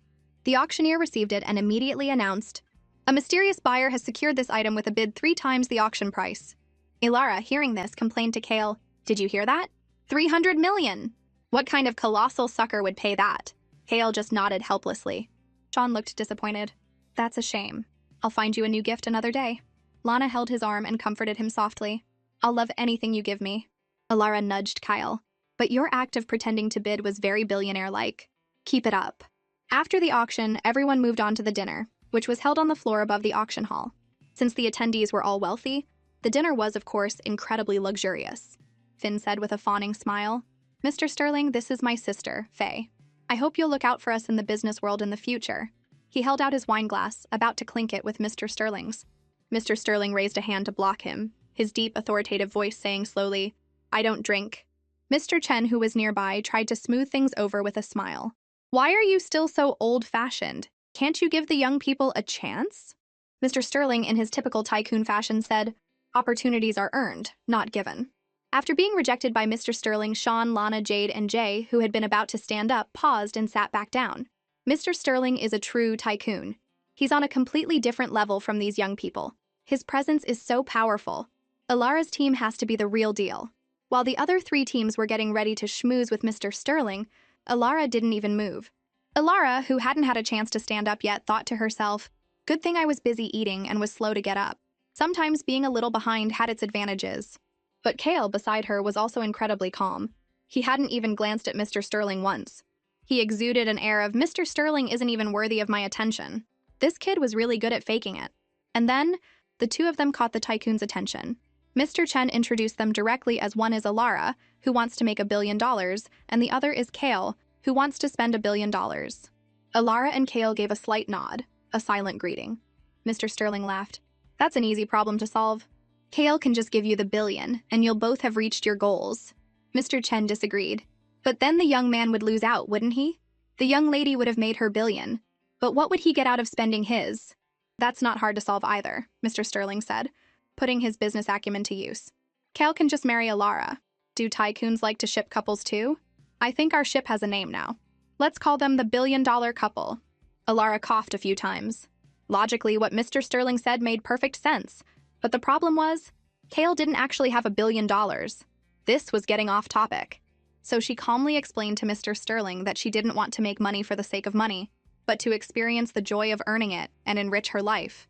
And marrying for money would be unprincipled. Her refreshing and noble words seemed to impress Mr. Sterling. Well said. It's rare to see a young person with such awareness. Let's have a drink." Alara gracefully lifted her wine glass. The other 3 teams were baffled. "Didn't you just say you don't drink?" Mr. Sterling finished his drink, put down his glass, and looked at Kale in his black suit. "She's a great girl who doesn't even care about money. What are you waiting for?" Kale, holding the script in his mind, smiled.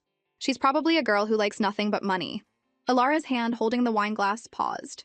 "Why is this tycoon so into matchmaking? Or do Kale and I really look like a couple?" Mr. Sterling took a call and left in a hurry. Faye, who had been waiting for a chance to talk to him, asked with a frown, "Uncle Chen, why did Mr. Sterling leave so soon?" Mr. Chen, who was used to it, said with a chuckle, "Usually that means his wife is calling him. That necklace he bought for over 300 million was for her. He came all the way back from abroad just for it, even though he had a big business deal to attend to." Meanwhile, elsewhere, Secretary Lee took a few deep breaths. "Ma'am, Mr. Sterling said his wife asked him to buy a necklace, so the signing will be delayed by a day.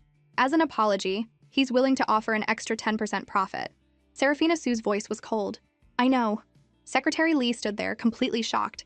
"The ma'am isn't angry?" Serafina Sue looked at the dumbfounded Secretary Lee. "Compile a list of all the clients whose contracts with the Lin family are about to expire, and tell everyone that I will be handling these clients personally." Secretary Lee was confused. "Ma'am, are you going to meet with all the clients yourself?" Serafina Sue nodded. "Yes, I will, on behalf of the Sue family." "It sounds like the ma'am is planning to split the family," he thought. "Poaching the Lin family's clients for the Sue family? Isn't that just straight-up robbery? What's going on with the ma'am and the master? And the young master who ran away from home? There were only 3 of them, but it felt like a family of 800. Before he could figure it out, Serafina Sue glanced at her watch. "After you've compiled the list, fly to the city and bring Kale back. I can ship my couple up close." Aiden Pei held up his wine glass, a gentle smile on his face. "I forgot to ask earlier. Do we have each other's contact information? Can I get your number?" The famous actor was asking for her number? What if Aiden Pei found out later that she wasn't rich? That would be so awkward. But rejecting him on the spot would probably be even more awkward for him. For her mother's sake, she decided to spare him the embarrassment. "Of course. My name is Alara, and my mother is a huge fan of yours." As Alara spoke, Kale, who had been expressionless, paused in the middle of drinking his red wine. Aiden Pei smiled. "Then we should have dinner with your mother sometime. I'm free tomorrow." Alara thought for a moment. "Tomorrow might not work. My dad will be home." Aiden Pei chuckled softly. "We can bring your father along too." "No, he can't come. If he sees you, he'll lose control. I'm afraid you won't be able to handle it." Aiden Pei's eyebrow twitched. Then let's reschedule. Because of the toast with Mr. Sterling, if her identity were to be revealed now, she probably wouldn't even be allowed in the dinner. So she still had to work hard to make money. By the time they got back to the villa, the sky was dark. Alara leaned back on the sofa, her posture casual and calm, but her nerves were stretched taut. Kevin Jiang held his phone, a mischievous smile on his face, trying to build the atmosphere. Why don't you all guess which team is most likely to win this season? Faye, looking sullen, said impatiently, If you don't announce it soon, we're all going to bed. Kevin announced excitedly, The team that has won this season's $1 million prize is Alara and Kale. At that moment, Alara couldn't hold back her smile. Kevin handed Alara and Kale a foam board with $1 million written on it. Come on, give us your acceptance speech. Kale tilted his chin slightly as if to say, You go ahead. Alara stood up, holding the foam board, and smiled at the camera. Thank you so much to all the viewers for your support and trust. I wouldn't have won this prize without you. But I have to be honest with you all. I'm not a real billionaire. What did Alara just say? Alara, you cruel woman. Is this how you thank us? I only watched this show to show off my intelligence. Alara's acting was amazing. Faye looked at the camera with a resentful expression. I knew from the beginning when she didn't want to spend money that she wasn't a real billionaire. I was trying to help you all see the truth, but you wouldn't believe me. Kevin didn't waste any more time and quickly announced the real billionaire's name. Our only real billionaire team this season is Jade and Jay. Jay looked at the viewers with a, You've disappointed me expression. I came in a helicopter and you still picked the wrong team? Sigh. So it was really Jade and Jay. But their team had such a low profile. It's mainly because Alara's acting was too good. She was too strong. After announcing the results, Kevin waved at the camera. All right, that's it for the first season. See you next time. Back in her room, Alara lay on the soft, comfortable bed and rolled around several times. $1 million. $1 million. No, wait. 500,000. 500,000. Alara was so excited she wanted to share it with someone. So she took out her phone and sent a message to Kale. I can't sleep. Kyle replied, I can. Alara clicked her tongue. He was such a conversation killer. Come out and chat. Rain or shine, I'll be waiting for you on the second-floor balcony. Kale replied instantly, No. Alara rolled her eyes. So heartless. A moment later, Kale hadn't replied. Alara sighed. He was really unmovable. She was about to scroll through her contacts when she felt a large shadow fall over her. She turned her head and saw a man's metal belt buckle, then a simple white shirt, and finally his sharp jawline. The man's tall figure blocked the light from a wall lamp on the balcony, and in the backlight he was cast in a commanding shadow. Alara pouted. I thought you weren't coming. Kale looked down at her, his tone flat. I'm doing a public service. Alara frowned. Kale strode over, slowly explaining, to stop you from bothering some other young guy in the middle of the night. How could she call it bothering? Alara was about to argue, but then she remembered she had won $1 million and waved her hand magnanimously. Whatever. I'm in a good mood today, so I won't argue with you. Alara handed Kale a can of beer and opened one for herself. To our $1 million victory. Alara raised her beer, clinked it against Kale's, and took a big gulp. In her good mood. She looked up at the night sky and suddenly felt that everything was beautiful. She sighed. The night is so beautiful tonight. It's completely overcast. What's beautiful about it? Kale asked, looking at the starless, cloud-covered sky. Alara turned to look at Kyle, her face straight, and smiled. The person I'm watching it with is beautiful. Kale met her eyes. That's a little cheesy. Alara's smile slowly froze on her face. You know what? You should just go back to bed. You're ruining my good mood. I can't sleep now. Alara took a sip of her beer and couldn't help but ask, Have you ever been in a relationship? Kale took a pull from his beer can and grunted a straightforward, No. Alara had a moment of realization. No wonder he's so bad at talking to girls. Kale asked casually, Have you? Alara, who had been single for 24 years and had been set up on countless dates by her mother, felt a sharp pang in her heart. Let's just leave it at that, kid. This is the first and last time I'm asking you to chat. Alara smiled slightly. You shouldn't pry into an older sister's business. Kale let out a soft snort, turned to look away, and brought his beer to his lips. They sat in silence for a while, and Alara had already finished most of her beer. She suddenly asked, Why did you have to find a place to live? Where are you from? You don't sound like you're from around here.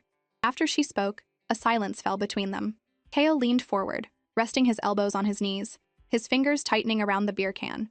He gave a self-deprecating smile. I don't have a home. So young and already homeless? No wonder he was broke and had nowhere to live. A wave of sympathy washed over Alara, and she said gallantly, It's okay. We've been through thick and thin together. If you ever have any problems, just tell me. I'll be here to listen.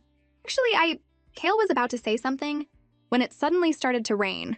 Alara looked up at the sky. Now it was really raining. Their chat was forced to end. Kale slowly stood up. Get some sleep. You don't want to miss the prize money transfer tomorrow. Kale's words reminded her that such an important moment was indeed not to be missed. So she quickly stood up, cleaned up the table, and rushed back to her room before Kale. Kale watched her hurried retreat and suddenly laughed. Alara woke up around 8 a.m. the next morning. She packed her bags and found that the other 3 teams had already left, but she didn't see Kale. She found a staff member and asked, "Where's Kale?" The staff member replied, "He came to confirm with the director last night that filming was over, and then he left early." Alara was stunned, unable to believe it. What? Suddenly, her phone dinged. 1,000 has been deposited into your account. So inconsiderate. He left without even saying goodbye. Alara grumbled to herself for a while, then suddenly remembered that he hadn't gotten his share of the prize money yet. How could he just leave? So she immediately took out her phone and tried to call him, but the call wouldn't go through. A moment later, a call came in. Alara thought it was Kale, but it was her mother. Alara, something's happened. There's trouble at home. After hanging up, Alara rushed to the bun shop and saw several troublemakers out front. She immediately turned to her mother and asked, "What's going on?" Her mother grabbed her hand and said excitedly, "Daughter, you're my only hope now. The redevelopment plan was supposed to give each shop on this street 800,000. But yesterday, the company's representative came and told us they're only giving each shop 700,000. They just dropped the price by 100,000. Aren't they just treating us like fools?" Alara's brow furrowed. "You mean the redevelopment company's representative is lowballing you all?" Her mother nodded. "That's right. I saw your video online this morning. You were on some show, and you seem to be quite famous online. So I was thinking, maybe you could use your fame to expose this heartless representative? Once we get the 800,000, I'll give you 100,000 to spend however you want." Alara asked urgently. "Which company is their representative from?" Her mother thought for a moment. "Golden Jade Group." She quickly grabbed a business card from the coffee table and handed it to her. Alara took the card and immediately went to find the representative. 20 minutes later, Alara looked up at the skyscraper built of money and thought to herself, "They're already so rich, and they're still ripping off ordinary people. Such heartless capitalists." As she walked into the Golden Jade Group building, she happened to glimpse a familiar figure. He was tall and slender, with one hand in his pocket, looking down at his phone. It was Kale.